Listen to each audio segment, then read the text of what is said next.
Hi ಎಲ್ಲರಿಗೂ. ಒಂದು ಗಳಿಗೆ ಕಥೆಯ ಎರಡನೇ ಭಾಗ ಇಲ್ಲಿ ಮುಂದುವರಿಯುವುದು. ಈಗಾಗಲೇ ಕಥೆಯ ಒಂದನೇ ಭಾಗವನ್ನ ಅಪ್ಲೋಡ್ ಮಾಡಿದ್ದೇವೆ. ಆ ಕಥೆಯನ್ನ ಓದಿದ ನಂತರ ಈ ಕಥೆಯನ್ನ ಓದಿ. ಚೈತನ್ಯ ಚೈತನ್ಯ ಎಂದು ಮಲಗಿದ್ದಲ್ಲೇ ಕನವರಿಸುತ್ತಿದ್ದಳು ಸಮುದ್ಯತ. ಮಧ್ಯರಾತ್ರಿ 1 ಗಂಟೆಯ ಸಮಯವದು. ಮೆಜೆಸ್ಟಿಕ್ಕಿನ ಬಸ್ ಸ್ಟಾಪ್ ನಲ್ಲಿ ತನ್ನ ಪ್ರಿಯತಮ ಚೈತನ್ಯಗಾಗಿ ಕಾದು ಕಾದು ಬೇರೆಲ್ಲೂ ಹೋಗಲು ದಾರಿ ತಿಳಿಯದೆ ಅಲ್ಲೇ ಮಲಗಿಬಿಟ್ಟಳು. ಆದರೆ ಸಮಯ ಕಳೆಯುತ್ತಿದ್ದ ಹಾಗೆ ಚಳಿ ಶುರುವಾಯಿತು. ಇವಳ ಹತ್ತಿರ ಸ್ವೆಟರ್ ಕೂಡ ಇರಲಿಲ್ಲ. ಜೊತೆಗೆ ಬೆಡ್ ಶೀಟ್ ಕೂಡ ಇವಳ ಬಳಿ ಇರಲಿಲ್ಲ. ಮೈಸೂರಿನಲ್ಲಿ ತನ್ನ ಆಫೀಸ್ ನಲ್ಲಿ ಕೆಲಸ ಮಾಡುತ್ತಿದ್ದಾಗ ಚೈತನ್ಯನ ಕಾಲ್ ಬಂದ ತಕ್ಷಣ ಬೆಂಗಳೂರಿಗೆ ಓಡಿ ಬಂದಿದ್ದಳು. ಚೈತನ್ಯ ಸರ್ಪ್ರೈಸ್ ಕೊಡ್ತಾನೆ, ಈಗಲೇ ಬಾ ಎಂದಿದ್ದ. ವರ್ಷಗಳಿಂದ ಅವನೊಡನೆ ಬಾಳುವ ಕನಸು ಕಾಣುತ್ತಿದ್ದ ಸಮುದ್ರತೆಗೆ ತನ್ನ ಕನಸೆಲ್ಲ ಈಡೇರುವ ಗಳಿಗೆ ಬಂದಂತೆ ಭಾಸವಾಗಿ ಖುಷಿಯಲ್ಲಿ ಹಾರಾಡತೊಡಗಿದಳು. ಬಾಸ್ಗೆ ಹೇಳಿ ಬೇಗನೆ ಮೈಸೂರಿನಿಂದ ಬೆಂಗಳೂರು ತಲುಪಿದ ಸಮುದ್ಯತ ಪರಿಚಿತ ಜಾಗದಲ್ಲಿ ಅಪರಿಚಿತಳಾಗಿ ನಿಂತಿದ್ದಳು. ಚೈತನ್ಯ ಇವಳಿಗೆ ತಾನಿರುವ ಅಡ್ರೆಸ್ ಕೂಡ ಹೇಳಿರಲಿಲ್ಲ. ನೀನು ಬಸ್ ಸ್ಟ್ಯಾಂಡ್ ನಲ್ಲೇ ಇರು, ನಾನು ಬರ್ತೇನೆ ಎಂದು ಮೆಸೇಜ್ ಮಾಡಿಟ್ಟಿದ್ದ. ಸಮುದ್ಯತ ಈಗ್ಯಾಕೆ ಅಡ್ರೆಸ್ ಕೊಡು, ನಾನೇ ಬರ್ತೇನೆಂದು ಹೇಳಲು ಕಾಲ್ ಮಾಡಿದರೆ ಅವನ ಮೊಬೈಲ್ ಸ್ವಿಚ್ ಆಫ್ ಬರುತ್ತಿತ್ತು. ಸಮುದ್ಯತ ಅಲ್ಲೇ ಇದ್ದ ಹೋಟೆಲೊಂದರಲ್ಲಿ ಊಟ ಮಾಡಿದಳು. ರಾತ್ರಿ ಎಲ್ಲಾದ್ರೂ ಲಾಡ್ಜ್ ನಲ್ಲಿ ಉಳಿಯೋಣ ಅಂದುಕೊಂಡಳಾದರೂ ಚೈತನ್ಯನ ಮೆಸೇಜ್ ಅವಳನ್ನ ತಡೆದಿತ್ತು. ನೀನು ಮೆಜೆಸ್ಟಿಕ್ ಬಸ್ ಸ್ಟಾಪ್ ಅಲ್ಲೇ ಇರು, ನಾನು ಬರ್ತೇನೆ, ಮತ್ತೆಲ್ಲೂ ಹೋಗ್ಬೇಡ. ಅವನ ಮಾತೆಂದರೆ ಇವಳಿಗೆ ವೇದವಾಕ್ಯವಾಗಿತ್ತು. ವಿಳಾಸ ಗೊತ್ತಿದ್ದರೆ ಅವನ ಮಾತುಗಳನ್ನ ಕೇಳದೆ ಇವಳೇ ಅವನಿಗೆ ಸರ್ಪ್ರೈಸ್ ಕೊಡುತ್ತಿದ್ದಳು. ಈಗ ಪರಿಸ್ಥಿತಿ ಆಗಿರಲಿಲ್ಲ. ಚೈತನ್ಯ ಅಡ್ರೆಸ್ ಕೊಟ್ಟಿರಲಿಲ್ಲ. ಬಸ್ ಸ್ಟ್ಯಾಂಡ್ ಅಲ್ಲೇ ಇರು ಎಂದು ಮೆಸೇಜ್ ಕೂಡ ಮಾಡಿದ್ದ. ಸರಿ, ಅಲ್ಲೇ ಕಾಯ್ತೇನೆ ಎಂದು ತನ್ನ ಭವಿಷ್ಯದ ಕನಸುಗಳನ್ನ ಕಟ್ಟಿಕೊಳ್ಳುತ್ತಾ ಮೆಜೆಸ್ಟಿಕ್ ಬಸ್ ಸ್ಟ್ಯಾಂಡಿನ ಪ್ಲಾಟ್ಫಾರ್ಮ್ ಒಂದರಲ್ಲಿ ಕುಳಿತುಕೊಂಡವಳಿಗೆ ಮೆಜೆಸ್ಟಿಕ್ ಖಾಲಿಯಾಗುವ ಹೊತ್ತಿಗೆ ನಿದ್ರೆ ಆವರಿಸಿತ್ತು. ಆಕಳಿಸುತ್ತಲೇ ಚೈತನ್ಯನಿಗೆ 4-5 ಬಾರಿ ಕಾಲ್ ಮಾಡಿದಳು.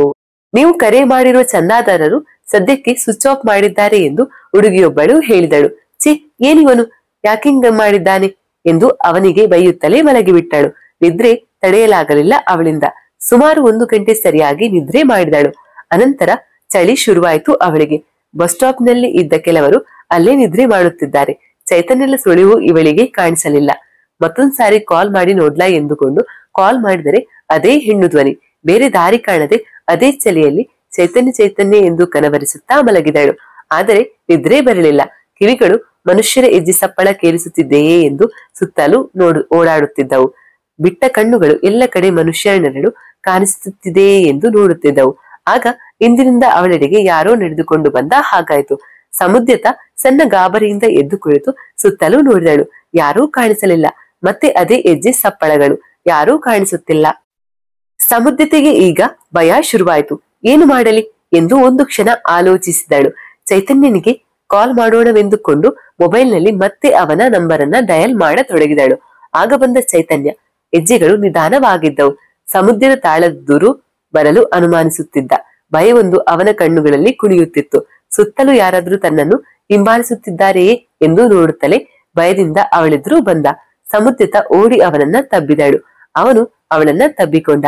ಆದರೆ ಹೊರಟು ಹೋಗು, ಎಲ್ಲೆಲ್ಲೂ ಕಾಣಿಸ್ಕೊಳ್ಬೇಡ ಎಂಬ ಮಾತು ಅವಳ ಕಿವಿ ಹೊಕ್ಕಿ ಎದೆಯ ಸಂತಸನವನ್ನ ಛಿದ್ರಗೊಳಿಸಿತು. ಮಾತಿನಿಂದ ಹುಟ್ಟಿದ ಗಾಬರಿಯೊಂದಿಗೆ ದೂರ ಸರಿದು ನಿಂತಳು. ಚೈತನ್ಯ ಅವಳ ಗಾಬರಿಯ ಸಿಂಹಾಸನ ನಿರ್ಮಿಸಿದ. ಹೊರಟು ಹೋಗು, ನಾನೇ ಮೈಸೂರಿಗೆ ಬರೋವರೆಗೂ ಮೈಸೂರು ಬಿಟ್ಟು ಈ ಕಡೆ ಬರ್ಬೇಡ, ಹೊರಟು ಹೋಗು ಪ್ಲೀಸ್. ತಲೆ ತಗ್ಗಿಸಿ ಅಳುತ್ತಾ ನೋವಿನಿಂದ ಕೈ ಮುಗಿದು ಬೇಡಿಕೊಂಡ. ಸಮುದ್ಯತ ಏನಾಯ್ತು ಎಂದು ಬಾಯ್ಬಿಟ್ಟು ಕೇಳಿದಳು. ಚೈತನ್ಯ ಅವಳ ಪ್ರಶ್ನೆಗೆ ಉತ್ತರಿಸದೆ ಅವಳನ್ನೆದುರುಕೊಂಡು ಓಡಿದ ರೈಲ್ವೆ ಸ್ಟೇಷನ್ ಕಡೆಗೆ.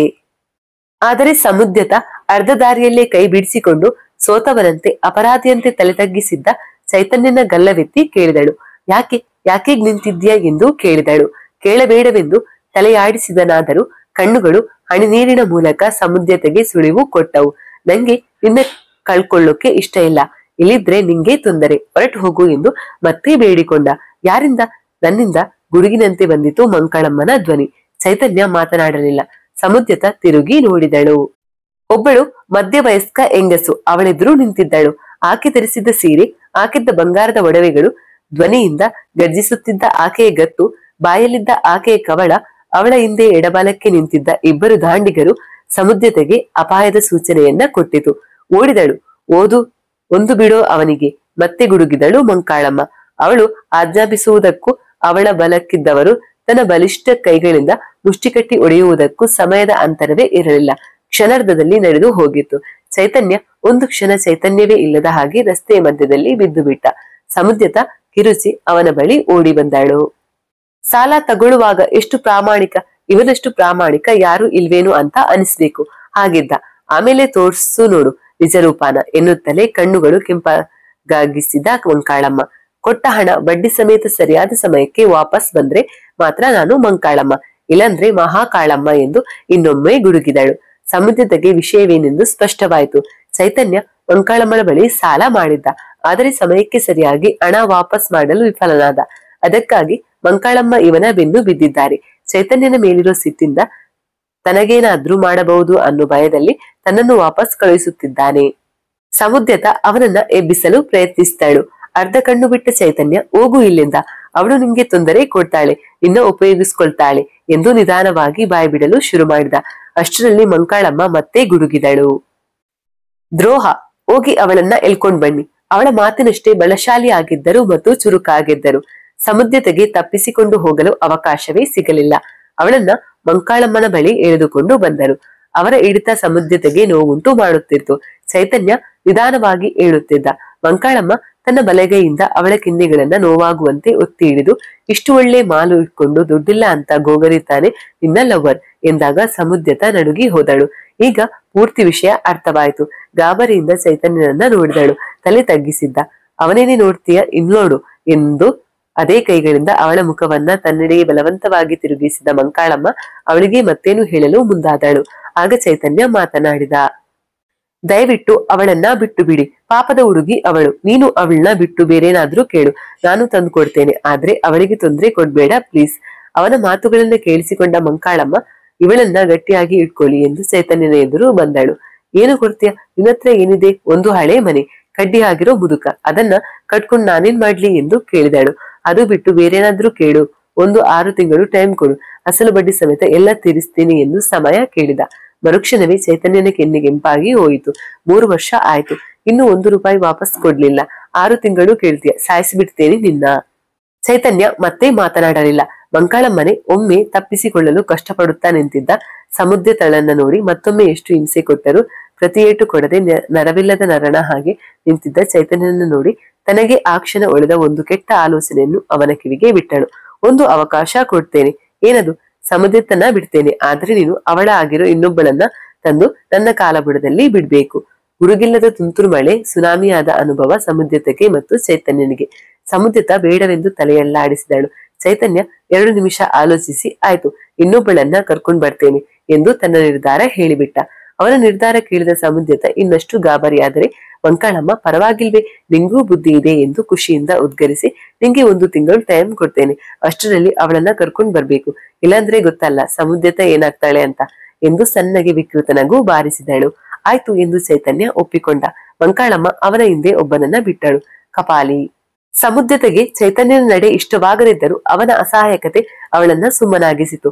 ಮಂಕಾಳಮ್ಮನ ಕೋಟೆಯಂತಹ ಮನೆಯೊಳಗೆ ಮೂಲೆಯ ಕೋಣೆಯೊಂದರಲ್ಲಿ ನಿಂತು ಪ್ರತಿದಿನ ಅವಳು ಅಮಾಯಕರಿಗೆ ನೀಡುವ ಚಿತ್ರಹಿಂಸೆಗಳನ್ನ, ಅಟ್ಟಹಾಸಗಳನ್ನು ನೋಡಲಾಗದಿದ್ದರೂ ನೋಡಿದಳು. ಇಂದು ಚೈತನ್ಯ ಬರಬಹುದು, ನಾಳೆ ಬರಬಹುದು, ಅವನೀಗ ಏನು ಮಾಡುತ್ತಿರಬಹುದು ಎಂದೆಲ್ಲ ನಿದ್ರೆಯಿಲ್ಲದ ರಾತ್ರಿಗಳನ್ನ ಕಳೆದ ಅವಳಿಗೆ ಒಂದು ಮುಂಜಾನೆ ಆಘಾತ ಕಾದಿತ್ತು. ಮಂಕಾಳಮ್ಮ ಚೈತನ್ಯನ ಅಜ್ಜನಿಗೆ ರಾಕ್ಷಸಿಯಂತೆ ಹಿಂಸೆ ಕೊಡುತ್ತಿದ್ದಳು. ಚೈತನ್ಯ ಅಂದು ಹೋದವನು ಎಲ್ಲೋ ಮರೆಯಾಗಿದ್ದಾನೆ, ಆದರೆ ಒಬ್ಬಳು ಸಿಕ್ಕಿದ್ದಾಳೆ. ಯಾರವಳು? ಚೈತನ್ಯ ಎಲ್ಲಿ ಹೋದ? ಕಪಾಲಿ ಅವಳಿಗೇನು ಮಾಡುತ್ತಾನೆ? ಇವಳು ನಾಳೆ ನನಗೇನು ಮಾಡುತ್ತಾಳೆ?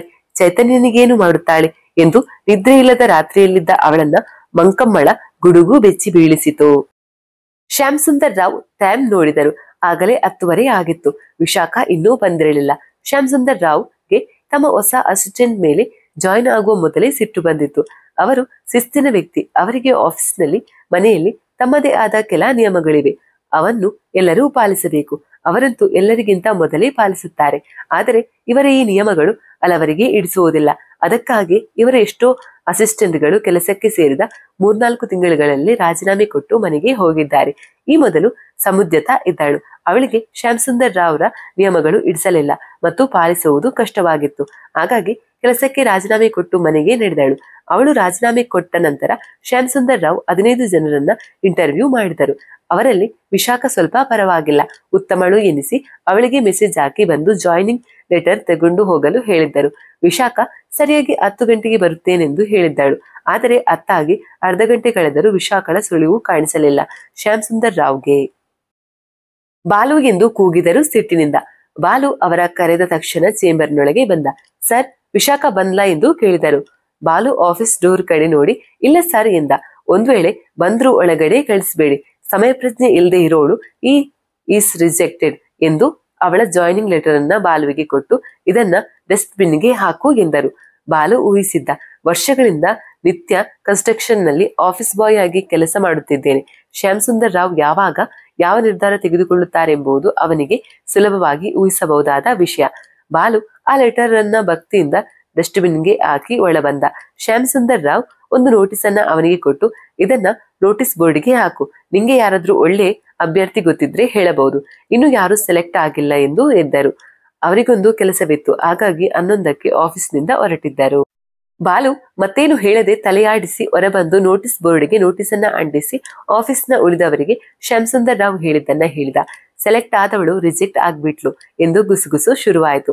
ಆಗ ಬಂದಳು ವಿಶಾಖ ಓಡೋಡಿ. ತುಂಬಾ ಬೆವರಿದ್ದಳು. ಆದ್ರೆ ಶ್ಯಾಮ್ ಸುಂದರ್ ರಾವ್ ಇರಲಿಲ್ಲ. ಇವಳು ರಿಜೆಕ್ಟ್ ಆಗಿದ್ದಳು. ನೀವು ರಿಜೆಕ್ಟ್ ಆದ್ರಿ, ಸಮಯಕ್ಕೆ ಸರಿಯಾಗಿ ಬರ್ದೇ ಹೋದ್ರೆ ಅವನಿಗೆ ಇಷ್ಟ ಆಗೋದಿಲ್ಲ. ನೀವು 10 ಗಂಟೆಗೆ ಬರ್ಬೇಕಾಗಿತ್ತು, ಆದ್ರೆ 11 ಗಂಟೆಗೆ ಬಂದ್ರಿ ಎಂದು ಡಸ್ಟ್ಬಿನ್ ತೋರಿಸಿದ. ವಿಶಾಖಳ ಕಣ್ಣುಗಳಲ್ಲಿ ಅಣಿ ನೀರು ಜಿನುಗಿತು. ಒಂದು ಕ್ಷಣವೂ ಅಲ್ಲಿ ನಿಲ್ಲಲಿಲ್ಲ. ಆಚೆ ಬಂದು ನಿಂತಳು. 4 ತಿಂಗಳುಗಳ ಕಾಲ ಅವಳು ಮಾಡಿದ ಪ್ರಯತ್ನಗಳು ವಿಫಲವಾಗಿ ಕೊನೆಯಲ್ಲೊಂದು ಸಫಲಗೊಂಡು ಕೆಲಸ ಸಿಕ್ಕಿತೆನ್ನುವಷ್ಟರಲ್ಲಿ ಅದು ಜಾರಿ ಹೋಗಿತ್ತು. ಕಣ್ಣಲ್ಲಿ ಜಿನುಗಿದ ನೀರು ಆಚೆ ಬಂದು ಕೆನ್ನೆಗಳ ಮೇಲೆ ನಿಧಾನವಾಗಿ ಅರಿಯಲಾರಂಭಿಸಿತು. ಇಷ್ಟು ದಿನಗಳ ಕಾಲ ರಿಜೆಕ್ಟ್ ಆದ ರೀತಿಗೂ ಶ್ಯಾಮ್ ಸುಂದರ್ ರಾವ್ ರಿಜೆಕ್ಟ್ ಮಾಡಿದ ರೀತಿಗೂ ತುಂಬಾ ವ್ಯತ್ಯಾಸವಿತ್ತು. ಇಂದು ವಿಶಾಖಗೆ ಮತ್ತು ಆಕೆ ಛಲಕ್ಕೆ ದೊಡ್ಡ ಪೆಟ್ಟು ಕೊಟ್ಟಂತಾಗಿತ್ತು. ಸಮಯ ಪ್ರಜ್ಞೆ ಇಲ್ಲದವಳು. ಬಾಲು ಹೇಳಿದ ಶ್ಯಾಮ್ ಸುಂದರ್ ರಾವ್ ಮಾತುಗಳು ಅವಳ ಮನಸ್ಸನ್ನ ಕೊರೆಯಲಾರಂಭಿಸಿತು. ಬಸ್ ಸ್ಟಾಪಿಗೆ ಹೋಗಬೇಕು, ಗಂಡನಿಗೆ ಕಾಲ್ ಮಾಡಬೇಕು, ಮನೆಗೆ ಹೋಗಬೇಕು ಎನ್ನುವುದೇ ಒಂದು ಕ್ಷಣ ಮರೆತ ಹಾಗಾಗಿತ್ತು ಅವಳಿಗೆ. ನಿತ್ಯ ಕನ್ಸ್ಟ್ರಕ್ಷನ್ ಎದುರು ನಿಮಿಷಗಳ ಕಾಲ ನಿಂತೇ ಇದ್ದಳು. ಶ್ಯಾಮ್ ಸುಂದರ್ ರಾವ್ ಕಾರು ಬರುವ ತನಕ. ವಿಶಾಖ ಬರುವಾಗ ಶ್ಯಾಮ್ ಸುಂದರ್ ರಾವ್ ಕಾರನ್ನ ಪಾರ್ಕಿಂಗ್ ನಿಂದ ಹೊರ ತೆಗೆಯುತ್ತಿದ್ದರು. ಅವರಿಗೆ ವಿಶಾಖ ಬಂದಿದ್ದು ಬಾಲು ಅವಳಿಗೆ ರಿಜೆಕ್ಟ್ ಆದೆ ಎಂದು ಹೇಳಿದ್ದೆಲ್ಲ ಗೊತ್ತಿಲ್ಲ.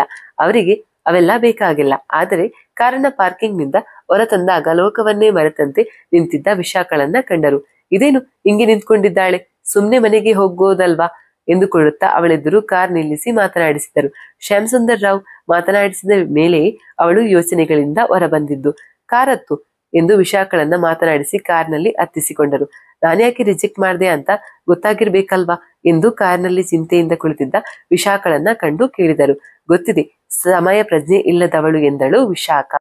ಯಾಕೆ ಲೇಟ್ ಅಂತ ನಾನು ಕೇಳೋದಿಲ್ಲ, ಆದ್ರೆ ನಾನೊಂದು ಮಾತು ಹೇಳ್ತೇನೆ. ಜೀವನದಲ್ಲಿ ನಮ್ಗೆ ಕೆಲವು ನಿಯಮಗಳನ್ನ ಅಳವಡಿಸಿಕೊಳ್ಳುವುದು ತುಂಬಾ ಮುಖ್ಯ. ಅವುಗಳಲ್ಲಿ ಈ ಸಮಯ ಪ್ರಜ್ಞೆಯೂ ಒಂದು. ನೀನು ಯಾವ ಕೆಲಸನೂ ಸರಿಯಾದ ಸಮಯಕ್ಕೆ ಮಾಡದೆ ಹೋದ್ರೆ, ನೀನು ಎಲ್ಲದಾದ್ರೂ ಕೆಲಸಕ್ಕೆ ಸರಿಯಾದ ಸಮಯಕ್ಕೆ ಹೋಗದೆ ಹೋದ್ರೆ ಆಗೋ ನಷ್ಟ ತುಂಬಾ ದೊಡ್ಡದು. ಇದನ್ನ ಇವತ್ತಿಂದ ನಿನ್ನ ಲೈಫಲ್ಲಿ ಅಳವಡಿಸ್ಕೋ, ಆಗ ಎಲ್ಲಾನು ತಾನಾಗೆ ಸಿಗುತ್ತೆ ಎಂದು ಶ್ಯಾಮ್ ಸುಂದರ್ ರಾವ್ ವಿಶಾಖಳನ್ನ ಭರವಸೆ ಹುಟ್ಟಿಸುವ ಮಾತನಾಡಿದರೆ ವಿಶಾಖ ಅವರೆದುರು ತನ್ನ ಜೀವನವನ್ನ ಬಿಚ್ಚಿಟ್ಟಳು. ನಾನು ಮದ್ವೆ ಆಗಿ 5 ವರ್ಷ ಆಯ್ತು. ಗಂಡ ಓದೋನಲ್ಲ, 10ನೇ ಕ್ಲಾಸ್ ಅನ್ನ ಕಂಪ್ಲೀಟ್ ಮಾಡಿಲ್ಲ. ಚಿಕ್ಕ ವಯಸ್ಸಿನಲ್ಲೇ ಅಪ್ಪ ತೀರ್ಕೊಂಡ್ರು.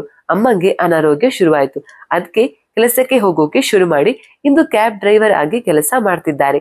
ಅವರಿಗಿರೋದು ತುಂಬಾ ದೊಡ್ಡ ಮನೆ ಅಲ್ಲ, ಸಾಧಾರಣ ಮನೆ, ಹಳೇದು. ನಾನು ಮದ್ವೆ ಆಗೋವಾಗ ಪೇಂಟ್ ಕೂಡ ಇರ್ಲಿಲ್ಲ. ನಾನೇ ಮನೆಗೆ ಪೇಂಟ್ ಮಾಡಿದೆ ನನ್ನ ದುಡ್ಡಲ್ಲಿ. ನಾನು BCom ಮಾಡುವಾಗ ಪಾರ್ಟ್ ಟೈಮ್ ಜಾಬ್ ಮಾಡ್ತಿದ್ದೆ. ಅದರಲ್ಲಿ ಉಳಿಸಿದ ಹಣ ಮದ್ವೆ ಆದ ನಂತರ ಉಪಯೋಗಕ್ಕೆ ಬಂತು. ಈಗ ನಂಗೊಬ್ಳು ಮಗಳಿದ್ದಾಳೆ, ಕೀರ್ತಿ ಅಂತ ಅವಳ ಹೆಸರು. ಪ್ರೈವೇಟ್ ಕಾನ್ವೆಂಟಿಗೆ ಸೇರ್ಸಿದ್ದೀನಿ. LKG ಓದ್ತಿದ್ದಾಳೆ. ಅವಳನ್ನ ಓದಿಸೋಕೆ ಗಂಡನಿಗೆ ಬರೋ ಸಂಬಳ ಸಾಕಾಗಲ್ಲ. ಅದಕ್ಕೆ ಕೆಲಸಕ್ಕೆ ಸೇರೋ ಆಲೋಚನೆ ಮಾಡಿದೆ. 4 ತಿಂಗಳಾಯ್ತು. 25 ಇಂಟರ್ವ್ಯೂ ಕೊಟ್ಟೆ. ಎಲ್ಲ ಕಡೆ ನನಗಿಂತ ಹೆಚ್ಚು ಪ್ರತಿಭಾವಂತರೇ ಸೆಲೆಕ್ಟ್ ಆದ್ರು. ಇಲ್ಲಿ ಮಾತ್ರ ನಾನು ಸೆಲೆಕ್ಟ್ ಆದೆ. ಆದ್ರೂ ನೀವು ಸಮಯ ಪ್ರಜ್ಞೆ ಇಲ್ಲದವಳು ಅಂತ ರಿಜೆಕ್ಟ್ ಮಾಡ್ಬಿಟ್ರಿ ಎನ್ನುತ್ತಲೇ ಶ್ಯಾಮ್ ಸುಂದರ್ ರಾವ್ ಕಡೆ ಮುಖ ಮಾಡಿದ ವಿಶಾಖ, ಇಂದು ನಾನ್ಯಾಕೆ ಲೇಟ್ ಬಂದೆ ಗೊತ್ತಾ? ಕೀರ್ತಿಗೆ ಹುಷಾರಿಲ್ಲ.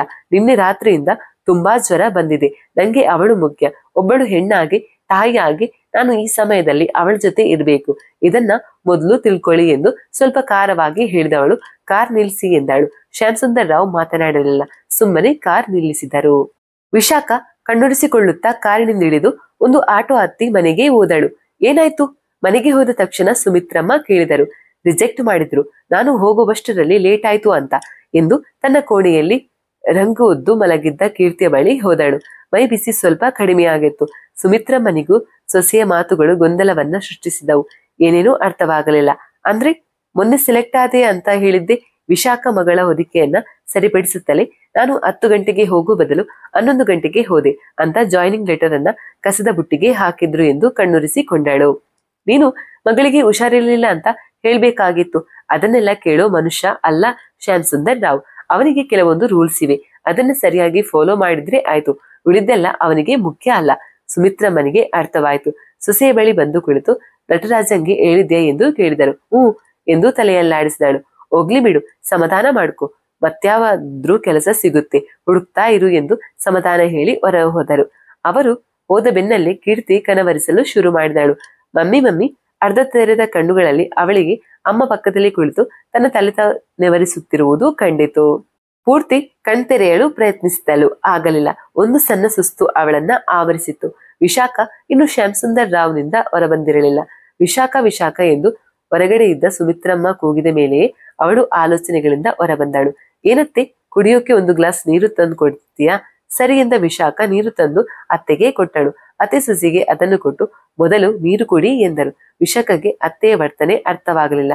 ಸುಮ್ಮನೆ ನೀರು ತಗೊಂಡು ಕುಡಿದಳು. ಸ್ವಲ್ಪ ಹಾಯ್ ಎನಿಸಿರ್ಬೇಕಲ್ವಾ? ನೋಡು, ನಾನೊಂದು ಮಾತು ಹೇಳ್ತೇನೆ, ಸರಿಯಾಗಿ ಕೇಳಿಸ್ಕೊ. ನಿಂಗೆ ಬುದ್ಧಿ ಇದೆ. ಶ್ಯಾಮ್ ಸುಂದರ್ ರಾವ್ ಒಬ್ಬನೇ ಕೆಲಸ ಕೊಡೋಕೆ ರೆಡಿ ಆಗಿಲ್ಲ. ಇನ್ನು ಸಾಕಷ್ಟು ಜನ ಇದ್ದಾರೆ. ಮೇಲಿನ ಮನೆ ಇದೆ. ನಿನ್ನಂತರ ಬುದ್ಧಿ ಇದೆ. ನೀನು ಏನು ಬೇಕಾದ್ರೂ ಮಾಡ್ಬೋದು. ಸುಮ್ಮನೆ ಚಿಂತೆ ಮಾಡ್ತಾ ಸಮಯ ಹಾಳು ಮಾಡಬೇಡ. ಅತ್ತೆಯ ಮಾತುಗಳು ಸರಿಯಾಗಿದ್ದವು. ಸಾರಿ ಅತ್ತೆ ಎಂದು ಕ್ಷಮೆ ಕೇಳಿದ ವಿಶಾಖ ಎದ್ದು ಮಗಳ ಬಳಿ ಹೋದಳು. ಅವಳಿನ್ನು ಕನವರಿಸುತ್ತಲೇ ಇದ್ದಳು. ನಿನ್ನಮ್ಮ ಎಲ್ಲೂ ಹೋಗಿಲ್ಲ, ಇಲ್ಲೇ ಇದ್ದೇನೆ ಎಂದು ಮಗಳ ತಲೆ ನೇವರಿಸುತ್ತಾ ಕುಳಿತಳು. ಸುಮಿತ್ರಮ್ಮನಿಗೂ ಸಮಾಧಾನವಾಯಿತು. ಆಗ ಮನೆಯ ಬೆಲ್ ಸದ್ದಾಯಿತು. ವಿಶಾಖ ಬಾಗಿಲು ತೆಗೆಯಲೆಂದು ಬಂದಳಾದರೂ ಸುಮಿತ್ರಮ್ಮ ತಾನೇ ತೆಗೆಯುತ್ತೇನೆಂದು ಹೋದಳು. ಕಪಾಲಿ ನಿಂತಿದ್ದ. ಯಾರು ನೀವು ಎಂದು ಕೇಳಿದರು ಸುಮಿತ್ರಮ್ಮ. ನಾನು ಒಂದು ಟೆಕ್ಸ್ಟೈಲ್ ಕಂಪನಿಯಿಂದ ಬಂದಿದ್ದೇನೆ. ನಮ್ಮ ಕಂಪನಿಯವರು ಚಿಕ್ಕ ಮಕ್ಕಳಿಗಾಗಿ ಹೊಸ ಡಿಸೈನ್ ಬಟ್ಟೆಗಳನ್ನ ತಯಾರಿಸಿದ್ದಾರೆ. ಅದನ್ನ ಮಾರ್ಕೆಟ್ಗೆ ಕೊಡೋಕ್ಕಿಂತ ಮೊದಲು ಡೈರೆಕ್ಟ್ ಕಸ್ಟಮರ್ಸ್ಗೆ ಡಿಸ್ಕೌಂಟ್ ನಲ್ಲಿ ಮಾರೋ ಸ್ಕೀಮ್ ಹಾಕಿದ್ದಾರೆ. ನಿಮ್ಮ ಮನೆಯಲ್ಲಿ ಚಿಕ್ಕ ಮಕ್ಕಳಿದ್ರೆ ಅವರಿಗೆ ನಮ್ಮ ಕಂಪನಿ ಬಟ್ಟೆ ತಗೊಂಡು ಅವರಿಗೆ ಹಾಕಿ, ತುಂಬಾ ಸುಂದರವಾಗಿ ಕಾಣಿಸ್ತಾರೆ, ಅವರಿಗೂ ಖುಷಿ ಆಗುತ್ತೆ ಎಂದು ತನ್ನ ಯೋಜನೆಯ ಮೊದಲ ಭಾಗವನ್ನ ಶುರು ಮಾಡಿದ. ಸುಮಿತ್ರಮ್ಮನಿಗೆ ಹೀಗೆ ಮನೆ ಬಾಗಿಲಿಗೆ ಯಾರಾದ್ರೂ ಮಾರುತ್ತಾ ಬಂದರೆ ಆಗದು. ನಾವು ನಿಮ್ಮ ಹತ್ರ ತಗೊಳ್ಳೋದಿಲ್ಲ, ನಡೀರಿ ಎಂದು ಕಳುಹಿಸಲು ಯತ್ನಿಸಿದರು. ಒಂದ್ಸಾರಿ ಬಟ್ಟೆ ನೋಡಿ, ಆಮೇಲೆ ಡಿಸೈಡ್ ಮಾಡಿ. ನಾನು ನಿಮ್ಗೆ ಭರವಸೆ ಕೊಡ್ತೇನೆ, ನೀವು ಖಂಡಿತ ಬಟ್ಟೆನ ಇಷ್ಟಪಡ್ತೀರಾ ಎಂದು ತನ್ನ ಮಾತುಗಾರಿಕೆಯ ಮೂಲಕ ವಿಶಾಖಳನ್ನ ಸೆಳೆಯಲು ಯತ್ನಿಸಿದ. ವಿಶಾಖ ನೋಡುತ್ತಲೇ ಇದ್ದಳು. ಅವನ ಕೈಯಲ್ಲಿ ಒಂದೆರಡು ಬಟ್ಟೆ ಕೂಡ ಇತ್ತು. ಅವನು ಸುಮಿತ್ರಮ್ಮನಿಗೆ ಆ ಬಟ್ಟೆಯನ್ನ ತೋರಿಸುತ್ತಾ, ನೋಡಿ ಅಮ್ಮ, ಈಗ ನೀವು ನೋಡ್ತಿರೋದು ಬರೀ ಸ್ಯಾಂಪಲ್ ಮಾತ್ರ. ಅಲ್ಲಿ ಹೊರಗಡೆ ಗಾಡಿಯಲ್ಲಿ ಇದಕ್ಕಿಂತ ಚೆನ್ನಾಗಿರೋ ಬಟ್ಟೆಗಳಿವೆ. ನೀವು ಒಂದ್ಸಾರಿ ಆ ಬಟ್ಟೆಗಳನ್ನ ನೋಡಿ ಎಂದು ಒಪ್ಪಿಸಲು ಪ್ರಯತ್ನಿಸುತ್ತಿದ್ದ. ವಿಶಾಖಗೆ ಅವನ ಕೈಲಿದ್ದ ಬಟ್ಟೆ ಪರವಾಗಿಲ್ಲ ಎನಿಸಿತು. ಆದರೆ ಮನೆಯ ಸಮಸ್ಯೆ ಅವಳನ್ನ ಕಟ್ಟಿ ಹಾಕಿತು. ಅತ್ತೆ ಅವನನ್ನ ಕಳಿಸಿ, ನಮಗೆ ಯಾವ ಬಟ್ಟೆನೂ ಬೇಡ ಎಂದು ಒಳಗಿನಿಂದಲೇ ಹೇಳಿದಳು. ಸೊಸೆಯ ಮಾತು ಸುಮಿತ್ರಮ್ಮನಿಗೆ ಉರುಪು ಕೊಟ್ಟಿತು. ನೋಡಿದ್ಯಲ್ಲ, ನಡಿ, ನಮಗೆ ಯಾವ ಬಟ್ಟೆನೂ ಬೇಡ, ಬೇಕಿದ್ರೆ ಬೇರೆ ಮನೆಗೆ ಹೋಗಿ ಅವರು ತಗೊಳ್ಬಹುದು ಎಂದು ಬಾಗಿಲು ಹಾಕಿಬಿಟ್ಟರು. ಕಪಾಲಿಯ ಮೊದಲ ಯೋಜನೆ ವಿಫಲವಾಯಿತು ಎಂದು ಮಂಕಾಳಮ್ಮ ಕಿರುಚಿದ್ದನ್ನ ಕೇಳಿದ ಸಮುದ್ಯತ ಮಲಗಿದ್ದವಳು ಬೆಚ್ಚಿ ಎದ್ದು ಕಿಟಕಿಯಿಂದ ಏನೆಂದು ನೋಡಿದಳು. ಚೈತನ್ಯನಿಗೆ ಅವಳ ಬಲಬಂಟ ಚಾಟೆಯಿಂದ ಬಾರಿಸುತ್ತಿದ್ದ. ಮೊದಲೇ ಹೇಳಿದ್ದೆ, ದುಡ್ಡು ಕೊಡುವಾಗ್ಲೇ ಹೇಳಿದ್ದೆ, ಮಂಕಾಳಮ್ಮಂಗೆ ದ್ರೋಹ ಅಂದ್ರೆ ಆಗಲ್ಲ ಅಂತ. ಆದ್ರೆ ನೀನು ಎಲ್ಲ ಗೊತ್ತಿದ್ದು ದ್ರೋಹದ ಮೇಲೆ ದ್ರೋಹ ಮಾಡ್ತಾ ಹೋದೆ. ನಿನ್ನಂತವನಿಗೆ ಇದೇ ಸರಿಯಾದ ಶಿಕ್ಷೆ ಎಂದು ಗುಡುಗಿದವಳು, ಸಾಯೋ ತನಕ ಉಡೀರಿ, ಕೊಟ್ಟ ಮಾತು ಯಾವಾಗೂ ನೆನಪಿರಬೇಕು ಈ ಪ್ರಾಣಿಗೆ ಎಂದು ಆಜ್ಞಾಪಿಸಿದಳು. ಸಮುದ್ಯತ ತಾನು ಕಂಡಿದ್ದನ್ನ ಅರಗಿಸಿಕೊಳ್ಳಲಾಗದೆ, ಮಂಕಾಳಮ್ಮ, ಅವಂಗೇನೂ ಮಾಡ್ಬೇಡ, ನಾನಿದ್ದೀನಲ್ವಾ ನಿನ್ ಜೊತೆ, ನನ್ನ ಉಪಯೋಗಿಸ್ಕೊಂಡು ಎಷ್ಟು ಬೇಕಾದ್ರೂ ದುಡ್ಡು ಮಾಡು, ಆದ್ರೆ ಅವಂಗೇನು ಮಾಡಬೇಡ ಪ್ಲೀಸ್, ನಿನ್ನ ಕೈ ಮುಗಿದು ಕೇಳ್ಕೊತೇನೆ ಎಂದು ಒಂದೇ ಸಮನೆ ಬೇಡಿಕೊಳ್ಳಲಾರಂಭಿಸಿದರೆ ಮಂಕಾಳಮ್ಮ ಒಂದೇ ಗುಡುಗಿನಲ್ಲಿ ಅವಳ ಬಾಯಿ ಮುಚ್ಚಿಸಿದಳು. ಬಾಯಿ ಮುಚ್ಕೊಂಡು ಬಿದ್ಕೊಳ್ಳೆ ಹೋಗಿ, ಈ ನೀಚನ ಪರವಾಗಿ ಮಾತಾಡಿದ್ರೆ ಇವನನ್ನ ಈಗಿಂದೀಗ್ಲೇ ಸಾಯಿಸ್ತೇನೆ. ಸಮುದ್ಯತ ಮತ್ತೆ ಮಾತನಾಡಲಿಲ್ಲ. ಚೈತನ್ಯ ಯಾವ ಪ್ರತಿರೋಧ ತೋರದೆ ಏಟು ತಿನ್ನುತ್ತಲೇ ಇದ್ದ. ಅವನ ದೇಹದೆಲ್ಲೆಡೆ ಚಾಟಿ ಏಟಿನಿಂದಾದ ಗಾಯಗಳು ಮತ್ತು ರಕ್ತಗಳು ತುಂಬಿ ಹೋದವು. ಸಮುದ್ರತ ಅವನೆಲ್ಲ ಅಳುತ್ತಾ ನೋಡಲಾಗದಿದ್ದರೂ ನೋಡಿದಳು ಎಲ್ಲವನು ಎಂದು ಕೆಲವು ನಿಮಿಷಗಳ ನಂತರ ಚೈತನ್ಯ ಪ್ರಜ್ಞೆ ತಪ್ಪಿದ ಮೇಲೆ ಕೇಳಿದಳು. ಇನ್ನು ಬರ್ಲಿಲ್ಲಮ್ಮ ಎಂದ ಒಬ್ಬ. ಕಪಾಲಿನು ಈಗೀಗ ಕಳಿತಿದ್ದಾನೆ. ಮಂಕಾಳಮ್ಮನ ಕೆಲಸ ಅಂದ್ರೆ ಕಷ್ಟಪಟ್ಟು ಮಾಡೋಕೆ ಶುರು ಮಾಡಿದ್ದಾನೆ ಎಂದು ಸಿಟ್ಟಿನಿಂದ ಗೊಣಗುತ್ತಾ ಕವಳ ಹಾಕಲು ಶುರು ಮಾಡಿದಳು.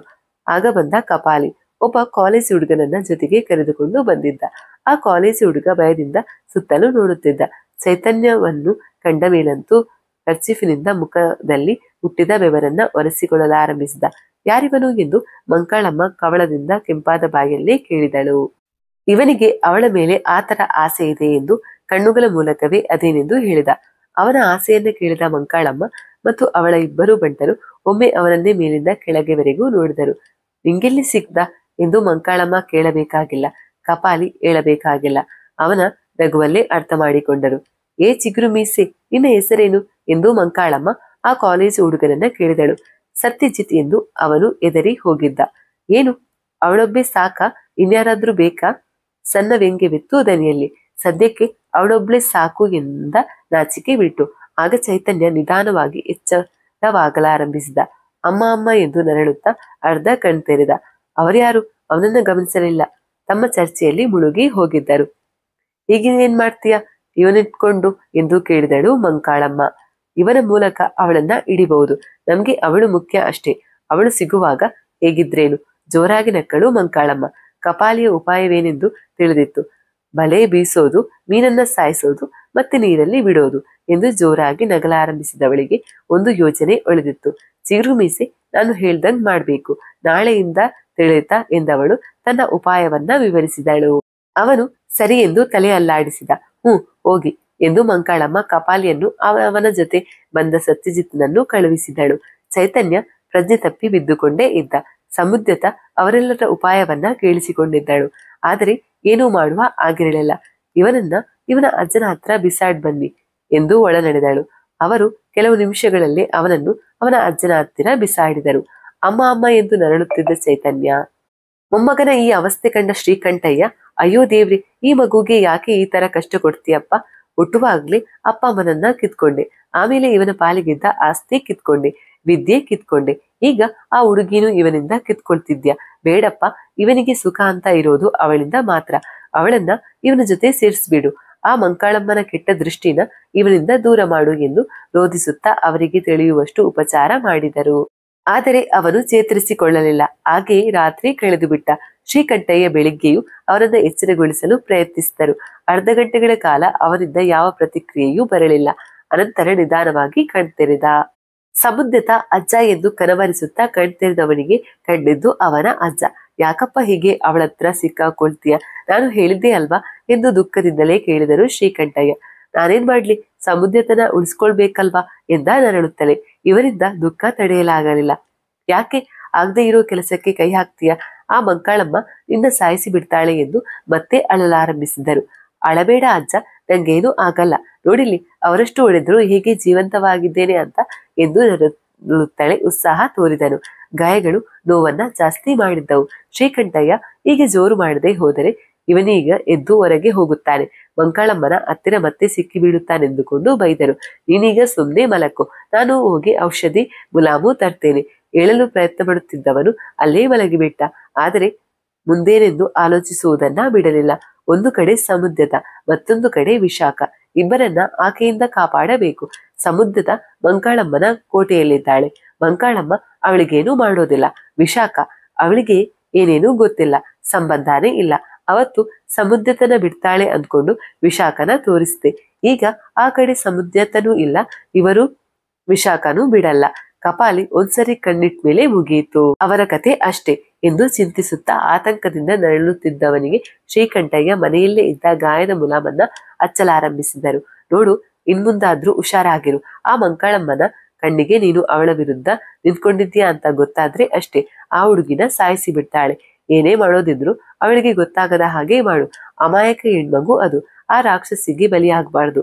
ಅಜ್ಜನ ಮಾತುಗಳು ಚೈತನ್ಯನಿಗೆ ದಾರಿಯನ್ನು ಅಸ್ಪಷ್ಟವಾಗಿ ತೋರಿಸಿದರೆ ಅಲ್ಲಿ ಕಪಾಲಿ ಮಂಕಾಳಮ್ಮನ ಹೊಸ ಯೋಜನೆಯನ್ನ ಜಾರಿಗೊಳಿಸಿದ್ದ. ಟೂ ಲೆಟ್ ಈ ಬೋರ್ಡ್ ಅನ್ನ ಮತ್ತೆ ಹಾಕಬೇಕಾಯಿತು. ಈ ಬಾರಿ ನಟರಾಜನೇ ಈ ಬೋರ್ಡ್ ಅನ್ನ ಗೇಟಿಗೆ ಹಾಕಿದ. ಹೆಂಡತಿಗೆ ಸಿಕ್ಕ ಕೆಲಸ ತಪ್ಪಿ ಹೋಗಿದ್ದು ನಟರಾಜನಿಗೆ ಅವಳಿಗಿಂತ ಸ್ವಲ್ಪ ಜಾಸ್ತಿಯೇ ಬೇಸರವನ್ನುಂಟು ಮಾಡಿತು. ಶ್ಯಾಮ್ ಸುಂದರ್ ರಾವ್ ವಿಶಾಖ ಸರಿಯಾದ ಟೈಮಿಗೆ ಬರಲಿಲ್ಲವೆಂಬ ಸಣ್ಣ ಕಾರಣಕ್ಕಾಗಿ ಸೇರುವ ಮೊದಲೇ ತೆಗೆದು ಹಾಕಿದ್ದು ನಟರಾಜನಿಗೆ ಮೊದಲು ಸಿಟ್ಟು ತರಿಸಿತು. ನನ್ನ ಜೊತೆ ಬಾ, ನಾನು ಮಾತನಾಡುತ್ತೇನೆಂದ. ಆದರೆ ವಿಶಾಖಳೆ ಅವನನ್ನ ತಡೆದಳು. ಒಂದಲ್ಲದೆ ಹೋದರೆ ಇನ್ನೊಂದು. ಹೇಗೂ ಮೇಲ್ಮನೆ ಖಾಲಿ ಇದೆ, ಬಾಡಿಗೆ ಕೊಡೋಣ, ಈ ಬಾರಿ ಯಾರಾದ್ರೂ ಸಿಗಬಹುದೆಂದು ಗಂಡನಿಗೆ ಸಲಹೆಯನ್ನ ಕೊಟ್ಟಳು. ನಟರಾಜನಿಗೆ ಬಾಡಿಗೆ ಕೊಡುವುದು ಇಷ್ಟವಿಲ್ಲ. ಆದರೆ ಅನಿವಾರ್ಯ ಪರಿಸ್ಥಿತಿಗಳು ಅವನಿಗಾಗಿ ಸೃಷ್ಟಿಯಾಗುತ್ತಿದ್ದವು. ಬೇಸರದಿಂದಲೇ ಮತ್ತೊಮ್ಮೆ ಟೂಲೆಟ್ ಬೋರ್ಡ್ ಹಾಕಿ ಒಳಬಂದ. ಸುಮಿತ್ರಮ್ಮ ಮಗನ ಸಣ್ಣ ಮುಖವನ್ನ ನೋಡಿದರು. ನಟರಾಜ್ ಹೆಂಡತಿಗೆ ಕೆಲಸ ತಪ್ಪಿ ಹೋಗಿದೆ ಎಂಬ ಬೇಸರದಿಂದ ಕೆಲಸಕ್ಕೂ ಹೋಗಿರಲಿಲ್ಲ. ನೀನು ಮನೆಯಲ್ಲಿದ್ಬಿಟ್ರೆ ಅವಳಿಗೆ ಕೆಲಸ ಸಿಗೋದಿಲ್ಲ, ಸುಮ್ನೆ ಕೆಲಸಕ್ಕೆ ಹೋಗು ಎಂದರು ಅವನ ಮುಖ ನೋಡಿ. ಇಲ್ಲ, ಇವತ್ತು ರಜೆ ಹಾಕಿದ್ದೇನೆ ಎಂದು ಸೋಫಾದಲ್ಲಿ ಕುಳಿತು ನ್ಯೂಸ್ ಪೇಪರ್ ಓದಲಾರಂಭಿಸಿದ. ಸುಮಿತ್ರಮ್ಮ ಮತ್ತೆ ಹೇಳಲಿಲ್ಲ. ಏನಾದ್ರೂ ಮಾಡ್ಕೊ, ನೀನ್ ಯಾವಾಗ ನಾನು ಹೇಳಿದ್ದನ್ನ ಕೇಳಿದ್ಯಾ ಎಂದು ಸಣ್ಣ ಕೋಪದಿಂದ ಗುಣಗುತ್ತಾ ತಮ್ಮ ಕೋಣೆಗೆ ನಡೆದರು. ನಟರಾಜ್ ಅಮ್ಮನ ಗುಣಗಟ್ಟಕ್ಕೆ ಹೆಚ್ಚು ಪ್ರಾಮುಖ್ಯತೆ ಕೊಡಲಿಲ್ಲ.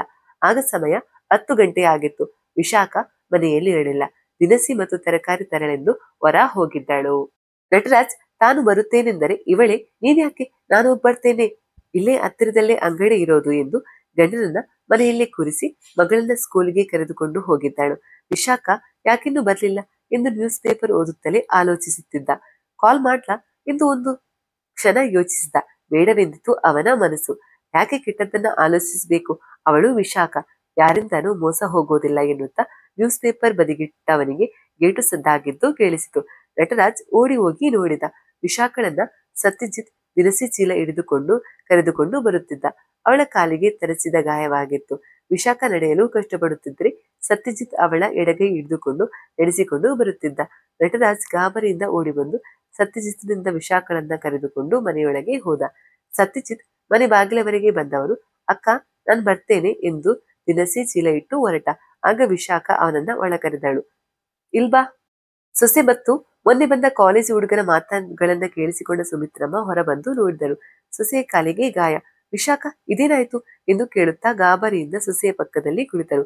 ಯಾವುದೋ ಕಾರವನು ನಾನು ನಡ್ಕೊಂಡು ಬರ್ಬೇಕಾದ್ರೆ ಬೇಕಂತಾನೆ ನಂಗೆ ಗುದ್ದಿ ಬೀಳಿಸಿ ಹೊರಟು ಹೋದ. ಯಾವ ಕಾರು ಅಂತ ನಂಬರ್ ನೋಡೋಣ ಅಂತ ನೋಡಿದ್ರೆ ಆ ಕಾರು ಸೆಕೆಂಡ್ ಅಲ್ಲಿ ಮಾಯ ಆಗಿತ್ತು.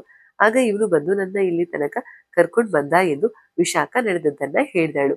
ನಟರಾಜ್ ವಿಷಯ ತಿಳಿಯುತ್ತಿದ್ದಂತೆ ಸತ್ಯಜಿತ್ಗೆ ಥ್ಯಾಂಕ್ಸ್ ನ ಸುರಿಮಲೆಯನ್ನೇ ಕೊಟ್ಟ.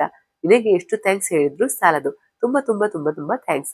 ಹೆಂಡತಿಗಾಗಿದ್ದು ಸಣ್ಣ ಗಾಯವಾದರೂ ನಟರಾಜನಿಗಾಗಿದ್ದು ದೊಡ್ಡ ಆಘಾತ. ಸುಮಿತ್ರಮ್ಮ ಕಾರಿನವರಿಗೆ ಬೈಯಲು ಶುರು ಮಾಡಿದಳು. ಆ ಹಾಳಾದವನಿಗೆ ಎಲ್ಲಿಂದ ಇಂಥ ಬುದ್ಧಿ ಬಂತು? ದರಿದ್ರ ಬಿಟ್ಕೊಳ್ಳಿ ಅವನ ಮನೆಗೆ. ನಮ್ಮನೆ ಮಹಾಲಕ್ಷ್ಮಿಗೆ ನೋವು ಮಾಡಿದವನ ಮನೆ ಯಾವತ್ತೂ ಉದ್ಧಾರ ಆಗಲ್ಲ. ವಿಶಾಖ ಅತ್ತೆ ಬೈಗುಳಗಳನ್ನ ತುಂಡು ಮಾಡಿ, ಅತ್ತೆ ಯಾಕಿಷ್ಟು ಕೋಪ ಮಾಡ್ಕೋತೀರಾ? ನಂಗೇನು ದೊಡ್ಡ ಗಾಯ ಆಗಿಲ್ಲ, ಸ್ವಲ್ಪ ತರಚಿದೆ ಅಷ್ಟೇ ಎಂದು ಕಾಲು ತೋರಿಸಿದಳು. ಏನೂ ಹಾಗೆ ಇಲ್ಲವೆಂಬಂತೆ. ನಟರಾಜ್ ಹೆಂಡತಿಗೆ ಬೈದ. ಹೊಡಿತೇನೆ ನೋಡು, ಸ್ವಲ್ಪ ತರಚಿದೆ ಅಂತೆ. ಸ್ವಲ್ಪ ಹೆಚ್ಚು ಕಡಿಮೆ ಆಗಿದ್ರೆ ಏನಾಗ್ತಿತ್ತು ಗೊತ್ತಾ? ಗೊತ್ತು, ಆದ್ರೀಗ ಏನೂ ಆಗ್ಲಿಲ್ವಲ್ಲ ಎಂದು ಅತ್ತೆ ಗಂಡ ಇಬ್ಬರನ್ನ ಸಮಾಧಾನ ಮಾಡಲು ಪ್ರಯತ್ನಿಸಿದಳಾದರೂ ಸಾಧ್ಯವಾಗಲಿಲ್ಲ. ಸತ್ಯಜಿತ್ ಅಷ್ಟರಲ್ಲಾಗಲೇ ಹೋಗಿಯಾಗಿತ್ತು. ನಟರಾಜ್ ಅವಳ ಈ ಮಾತು ಕೇಳಿದವನು ಮೆಲ್ಲಗೆ ಅವಳ ಕೆನ್ನೆಗೆ ಹೊಡೆದು ಕೋಣೆಗೆ ಹೋದ. ಹೆಂಡತಿಗೆ ಏನಾದ್ರೂ ಆದ್ರೆ ಎಂದು ಆಲೋಚಿಸುತ್ತಿರುವಾಗಲೇ ಅವಳ ಕಾಲಿಗೆ ಗಾಯವಾಗಿದ್ದು ನಟರಾಜನಿಗೆ ಇನ್ನಷ್ಟು ನೋವುಂಟು ಮಾಡಿತು. ಸುಮಿತ್ರಮ್ಮ ಸೊಸೆಯ ಗಾಯಕ್ಕೆ ಔಷಧಿ ಹಚ್ಚಲಾರಂಭಿಸಿದರು. ವಿಶಾಖಗೆ ಇದು ಇಷ್ಟವಾಗಲಿಲ್ಲ. ಅತ್ತೆ, ನಾನು ಹಚ್ಕೊಳ್ತೇನೆ, ನೀವು ಹೋಗಿ ಎಂದು ಸುಮಿತ್ರಮ್ಮನನ್ನ ಕಳುಹಿಸಿ ಔಷಧಿ ಹಚ್ಚಿಕೊಂಡು ನಿಧಾನವಾಗಿ ನಡೆಯುತ್ತಾ ರೂಮ್ಗೆ ಬಂದಳು. ನಟರಾಜ್ ಬೇಸರದಿಂದ ಕುಳಿತಿದ್ದ. ಏನಾಯ್ತು ಎಂದು ಅವನ ಪಕ್ಕ ಕುಳಿತು ಅವನ ಭುಜಕ್ಕೆ ತಲೆ ಎನಿಸಿ ಕೇಳಿದಳು ವಿಶಾಖ. ನಟರಾಜ್ ಗಟ್ಟನೆ ಅವಳಿಂದ ತನ್ನ ಕೈ ಬಿಡಿಸಿಕೊಂಡು, ನಾನು ಹೇಳಿದ್ದೆ ನಾನು ಬರ್ತೇನೆ ಅಂತ, ಆದ್ರೆ ಕೇಳಿದ್ದೆ ನೀನು ಇಲ್ಲ, ಈಗ ನೋಡು ಏನಾಯ್ತು ಅಂತ ಎಂದು ಸಿಟ್ಟಿನಿಂದ ಕೇಳಿದ. ಇದು ನೀನು ಬಂದಿದ್ರೂ ಆಗ್ತಿತ್ತು, ಆ ಕಾರವನೇ ಇವಳ ಗಂಡ ಇದ್ದಾನೆ ಅಂತ ಸರಿಯಾಗಿ ಹೋಗ್ತಿರ್ಲಿಲ್ಲ ಎಂದು ಇವಳು ಗಂಡನೊಡನೆ ವಾದಕ್ಕಿಳಿದಳು. ಹೌದು, ನನ್ನ ನೋಡಿದ್ರೆ ಅವನು ಖಂಡಿತ ಸರಿಯಾಗಿ ಹೋಗ್ತಿದ್ದ. ನಿಂಗೇನು ಗೊತ್ತು ನನ್ನ ಬಗ್ಗೆ? ನಂಗೆಲ್ಲಾ ಗೊತ್ತು, ನೀನೇನು ಅಂತ ಸುಮ್ಮನೆ ಇರು ಎಂದು ಮತ್ತೆ ಅವಳ ಭುಜಕ್ಕೆ ತಲೆಯನಿಸಿದಳು. ನಟರಾಜ್ ಮರುಕ್ಷಣವೇ ಅವಳ ತೊಡೆಗಳ ಮೇಲೆ ತಲೆ ಇಟ್ಟು ಮಲಗಿದ. ಅವನ ತಲೆಯಲ್ಲೊಂದು ಆಲೋಚನೆ ಓಡಲಾರಂಭಿಸಿತು.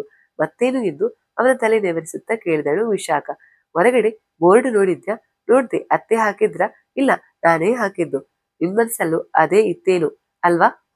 ನಾವೇನಾದ್ರೂ ಮಾಡ್ಬೇಕು. ಏನು ಮಾಡೋದು? ನಿಂಗೆ ಕೆಲಸ ಇದೆ, ನಾನು ಹುಡುಕ್ತೇನೆ, ಇರ್ತೇನೆ, ಮನೆ ಬಾಡಿಗೆಗೆ ಕೊಡ್ತೇವೆ, ಇಷ್ಟು ಬಿಟ್ಟು ಬೇರೇನು ಮಾಡೋಕೆ ಸಾಧ್ಯ? ಸಾಧ್ಯ ಇದೆ, ನಾನು ಕೆಲಸ ಬಿಟ್ಟು ಯಾವ್ದಾದ್ರೂ ಬಿಸ್ನೆಸ್ ಶುರು ಮಾಡ್ತೇನೆ. ವಿಶಾಖ ಗಾಬರಿಯಾದಳು. ಏನು? ಹೌದು, ನಾನೀಗ ಮಾಡೋ ಕೆಲಸದಿಂದ ಮನೆಗೆ ಉಪಯೋಗ ಆಗೋದಿಲ್ಲ. ಅದಕ್ಕೆ ಯಾವ್ದಾದ್ರು ಬಿಸ್ನೆಸ್ ಸ್ಟಾರ್ಟ್ ಮಾಡಿದ್ರೆ ಲಾಭನೂ ಇದೆ, ನಮ್ಮ ಕಷ್ಟನೂ ಕಳೆಯುತ್ತೆ. ನಟರಾಜನ ಆಲೋಚನೆ ಚೆನ್ನಾಗಿತ್ತು. ನಿನ್ನ ಆಲೋಚನೆ ಚೆನ್ನಾಗಿದೆ, ಆದ್ರೆ ಏನ್ ಮಾಡ್ಬೇಕು ಅಂತಿದ್ಯಾ? ಯಾವ್ದಾದ್ರು ಅಂಗಡಿ ಇಡೋದು, ಆಗ ನಮಗೆ ಇಷ್ಟೇ ಸಂಬಳ ಬರೋದು ಅನ್ನೋ ಹೊರಗಿರೋದಿಲ್ಲ ಎಂದ ನಟರಾಜನ ತಲೆಯಲ್ಲಿ ಮುಂದೇನೆಂಬ ಆಲೋಚನೆಗಳು ಓಡುತ್ತಿದ್ದವು. ಆದರೆ ಹಣ, ಅದಕ್ಕೆ ಇನ್ವೆಸ್ಟ್ ಮಾಡುವಷ್ಟು ದುಡ್ಡು ನಮ್ಮ ಹತ್ರ ಇಲ್ಲ, ಸಾಲ ಮಾಡ್ಬೇಕಾಗುತ್ತೆ ಎಂದು ದಾರಿಯಲ್ಲಿರುವ ಸಮಸ್ಯೆ ತೋರಿಸಿದಳು. ಇಂದು ನಟರಾಜನಿಗೂ ಗೊತ್ತಿರುವುದೇ. ನಂಗೊತ್ತು, ಒಂದು ಬಿಸ್ನೆಸ್ ಸ್ಟಾರ್ಟ್ ಮಾಡ್ಬೇಕು ಅಂದ್ರೆ ಸಾಲ ಮಾಡ್ಲೇಬೇಕು. ನೀನೇನು ಚಿಂತೆ ಮಾಡ್ಬೇಡ, ನಂಗೆ ಜನರ ಪರಿಚಯ ಇದೆ, ಎಲ್ಲ ಸುಲಲಿತವಾಗಿ ಆಗುತ್ತೆ. ಆದ್ರೆ ನೀನು ಒಪ್ಕೋಬೇಕು ಅಷ್ಟೇ. ವಿಶಾಖಗೆ ಗಂಡ ಒಂದು ಒಳ್ಳೆಯ ಯೋಜನೆ ಹಾಕಿದ್ದು ಇಷ್ಟವಾಯ್ತು. ಸರಿ, ಆದ್ರೆ ಹುಷಾರಾಗಿರಿ, ಸಾಲಗಿಲ್ಲ ಅಂತ ಕೆಟ್ಟ ಜನರ ಕೈಗೆ ಸಿಕ್ಕಿಕೊಳ್ಬೇಡಿ ಎಂದು ಒಪ್ಪಿಗೆ ಕೊಟ್ಟಳು ವಿಶಾಖ. ನಟರಾಜ್ ಖುಷಿಯಿಂದ ಅವಳ ಸೀರೆಯನ್ನು ಬದಿಗೆ ಸರಿಸಿ ಆಕೆಯ ನುಣುಪಾದ ಮೈದನದಂತಿರುವ ಉದರದ ಮೇಲೆ ಮಧ್ಯೆ ಇರುವ ಒಕ್ಕುಳಿಗೆ ಚುಂಬಿಸಲು ಮುಂದಾದ. ಅಷ್ಟರಲ್ಲಿ ಮನೆ ಬೆಲ್ ಆಗಿತ್ತು. 1 ನಿಮಿಷ, ಯಾರು ಅಂತ ನೋಡ್ಕೊಂಡು ಬರ್ತೇನೆ ಎಂದು ವಿಶಾಖ ಓಡಿ ಹೋಗಿ ಬಾಗಿಲು ತೆರೆದಳು. ಸತ್ಯಜಿತ್ ಒಬ್ಬ ಮಧ್ಯವಯಸ್ಕನೊಡನೆ ನಿಂತಿದ್ದ. ಮಂಕಾಳಮ್ಮಳ ಯೋಚನೆ ಅರ್ಥ ಫಲಿಸಿತು. ಸತ್ಯಜಿತ್ ಕಪಾಲಿಯೊಡನೆ ಬಾಡಿಗೆ ಮನೆಗೆ ಶಿಫ್ಟ್ ಆದ. ಮೇಲೆ ಸತ್ಯಜಿತ್ ಮತ್ತು ಕಪಾಲಿ ಎಂಬ ಹೊಸ ಚಿಕ್ಕಪ್ಪ, ಕೆಳಗೆ ಅವರ ಗುರಿ. ಮತ್ತೊಮ್ಮೆ ಹೋಗಿ ಬಾಡಿಗೆ ಕೇಳಿದರೆ ಕೊಡುತ್ತಾರೆಂಬ ಭರವಸೆ ಸತ್ಯಜಿತ್ಗೆ ಇರಲಿಲ್ಲ. ಮೊದಲ ಬಾರಿ ಕೊಡೋದಿಲ್ಲ ಎಂದು ಮುಖಕ್ಕೆ ಹೊಡೆದ ಹಾಗೆ ಹೇಳಿದ್ದಾರೆ. ಈಗ ಮತ್ತೆ ಹೋಗಿ ಕೇಳಿದರೆ ಸರಿಯಾಗಿ ಬೈಯಬಹುದೆಂದು ಕಪಾಲಿಯೊಡನೆ ಹೇಳಿಕೊಂಡಿದ್ದ. ಚಿಗುರು ಮೀಸೆ, ಅವಳು ಬೇಕು ಅಂದ್ರೆ ಎಲ್ಲಾನೂ ಮಾಡಬೇಕು, ಆಗಲ್ಲ ಅಂದ್ರೆ ಹೇಳು, ಮಂಕಾಳಮ್ಮಗೆ ಹೇಳ್ತೇನೆ ಎಂದು ಪ್ರತಿಕ್ರಿಯಿಸಿದ್ದ. ಮಂಕಾಳಮ್ಮನ ಹೆಸರು ಕಿವಿಗೆ ಬಿದ್ದ ತಕ್ಷಣ ಸತ್ಯಜಿತ್ಗೆ ವಿಶಾಖಳ ಬೈಗುಳ ಸಹಿಸಿಕೊಳ್ಳಬಹುದು, ಮಂಕಾಳಮ್ಮನ ಚಾಟಿಯಟ್ಟು ಸಾಧ್ಯವೇ ಇಲ್ಲ ಎಂದೆನಿಸಿತು. ಸರಿ, ಹೋಗ್ತೇನೆ ಎಂದು ಧೈರ್ಯ ಮಾಡಿ ವಿಶಾಖಳ ಮನೆ ಬಾಗಿಲು ತಟ್ಟಿ ಬಾಡಿಗೆಯೇ ಕೊಡುತ್ತೀರಾ ಎಂದು ಕೇಳಿದ. ವಿಶಾಖ ಮೊದಲು ಅನುಮಾನಿಸಿದಳಾದರೂ ಅವನೊಡನೆ ಅವನ ಚಿಕ್ಕಪ್ಪನು ಇರುತ್ತಾನೆಂದು ಗಂಡನಲ್ಲಿ ಹೇಳಿಕೊಂಡಳು. ಸುಮಿತ್ರಮ್ಮ ಕೊಡಿ ಎಂದು ಅಂದೇ ಹೇಳಿದ್ದರು, ಇಂದು ಕೂಡ ಅದನ್ನೇ ಹೇಳಿದರು. ನಟರಾಜ್ ವಿಶಾಖಳ ಮುಖ ನೋಡಿದ, ಮನೆಯನ್ನು ಗಮನಿಸಿದ. ಸರಿ, ಕೊಟ್ರಾಯ್ತು, ಅವರು ಸರಿ ಇದ್ರೆ ನಮ್ಗೇನು ಸಮಸ್ಯೆ ಇಲ್ಲ ಎಂದು ಒಪ್ಪಿಕೊಂಡು ಅವನೇ ಸ್ವತಃ ಅಗ್ರಿಮೆಂಟ್, ಅಡ್ವಾನ್ಸ್ ಮತ್ತು ಮೊದಲ ತಿಂಗಳ ಬಾಡಿಗೆಯನ್ನು ಪಡೆದ. ಮನೆಯಲ್ಲಿ ಸ್ವಲ್ಪ ಹಣ ಒಟ್ಟಾಯಿತು. ಇವರಿಗೆ ಆ ಮನೆ ಬಾಡಿಗೆಗೆ ಸಿಕ್ಕಿತು. ಇಬ್ಬರು ಸಂತುಷ್ಟರಾದರು. ಸತ್ಯಜಿತ್ ಮತ್ತು ಕಪಾಲಿ ಮಾರನೇ ದಿವಸವೇ ಬಾಡಿಗೆಗೆ ಮನೆಗೆ ಶಿಫ್ಟ್ ಆದರು. ವಿಶಾಖ ಅವರಿಗೆ ಕೀ ಕೊಟ್ಟಳು. ಕೊಡುವಾಗ, ನೋಡಿ, ಕೆಲವೊಮ್ಮೆ ನೀರು ಬರದೇ ಇರಬಹುದು, ಅನಂತರ ಪ್ರತಿ ತಿಂಗಳ ಬಾಡಿಗೆ 10ನೇ ತಾರೀಕಿನೊಳಗೆ ಬರಬೇಕು ಎಂದು ನೆನಪಿಸುವುದನ್ನ ಮರೆಯಲಿಲ್ಲ. ಇವರಿಗೆ ಅವುಗಳು ಸಮಸ್ಯೆಯಲ್ಲ. ಸಮಸ್ಯೆ ಏನಿದ್ದರೂ ಅವಳ ಮನೆಯವರು ಸುಮಿತ್ರಮ್ಮ, ನಟರಾಜ್, ಕೀರ್ತಿ, ಈ ಮೂವರಿಂದ ವಿಶಾಖಳನ್ನ ಪಡೆದುಕೊಳ್ಳಬೇಕು. ಹೇಗೆ ಮುಂದುವರಿಯೋದು ಕೇಳಿದ ಸತ್ಯಜಿತ್. ಅಕ್ಕ ಎಂದ ಕಪಾಲಿ. ಸತ್ಯಜಿತ್ಗೆ ಅರ್ಥವಾಗಲಿಲ್ಲ. ಏನು ಅಕ್ಕ? ಅದೇ ನಿನ್ನ ಅಕ್ಕ. ನಾಟಕನ ಮುಂದುವರಿಸು. ಹೇಗಿದ್ರು ನಿನ್ನ ಒಂದ್ಸಾರಿ ಅವಳಿಗೆ ಸಹಾಯ ಮಾಡಿದ್ಯಾ, ಆ ಕೃತಜ್ಞತೆ ನಿನ್ನ ಮೇಲಿರುತ್ತೆ. ಹಾಗೇನೆ ಅವಳ ಮನೆಯವರು ನಿನ್ನ ನಂಬಿದ್ದಾರೆ, ಅದನ್ನ ಉಪಯೋಗಿಸು. ಈಗ ಅರ್ಥವಾಯಿತು ಸತ್ಯಜಿತ್ಗೆ. ಸರಿ ಎಂದು ಮುಂದಿನ ಅವಕಾಶಕ್ಕಾಗಿ ಹೊಂಚು ಹಾಕುತ್ತಾ ಕಾಲೇಜಿಗೆ ಹೋಗಲಾರಂಭಿಸಿದ. ಕಪಾಲಿ ಮನೆಯಲ್ಲೇ ಇದ್ದು ಮನೆಯವರನ್ನ ಸೂಕ್ಷ್ಮವಾಗಿ ಗಮನಿಸಲು ಇಚ್ಛಿಸಿದ. ಆದರೆ ಸುಮಿತ್ರಮ್ಮ ಇವನ ಕೆಲಸಕ್ಕೆ ಅಡ್ಡಗಾಲಿನಂತೆ ಬಂದರು. ನೀವೇನು ಕೆಲಸ ಮಾಡೋದು ಎಂದು ಮೆಟ್ಟಿಲುಗಳ ಮೇಲೆ ಕುಳಿತು ಕಾಫಿ ಕುಡಿಯುತ್ತಿದ್ದ ಕಪಾಲಿಯನ್ನು ಕಂಡು ಕೇಳಿದರು. ಸತ್ಯಜಿತ್ ಬೆಳಿಗ್ಗೆ ಕಾಲೇಜಿಗೆ ಹೋಗಿದ್ದ. ನಾನು ಮನೆಯಲ್ಲಿ ವರ್ಕ್ ಮಾಡ್ತೇನೆ ಎಂದ ಕಪಾಲಿ. ಓ ಹೌದಾ ಎಂದು ಕೇಳಿದವರು. ಅಂದ ಹಾಗೆ ನಿಮ್ಮ ಹೆಸರೇನು ಎಂದು ನೆನಪಿಸಿಕೊಳ್ಳುತ್ತಾ ಕೇಳಿದರು. ಶ್ರೀನಿವಾಸ್. ಮಿಸ್ಟರ್ ಶ್ರೀನಿವಾಸ್, ನಾನೊಂದು ಮಾತು ಹೇಳ್ತೇನೆ, ತಪ್ಪು ತಿಳ್ಕೊಬೇಡಿ. ಹೀಗೆ ಯಾವಾಗ್ಲೂ ಹೊರಗಡೆ ಇರ್ಬೇಡಿ.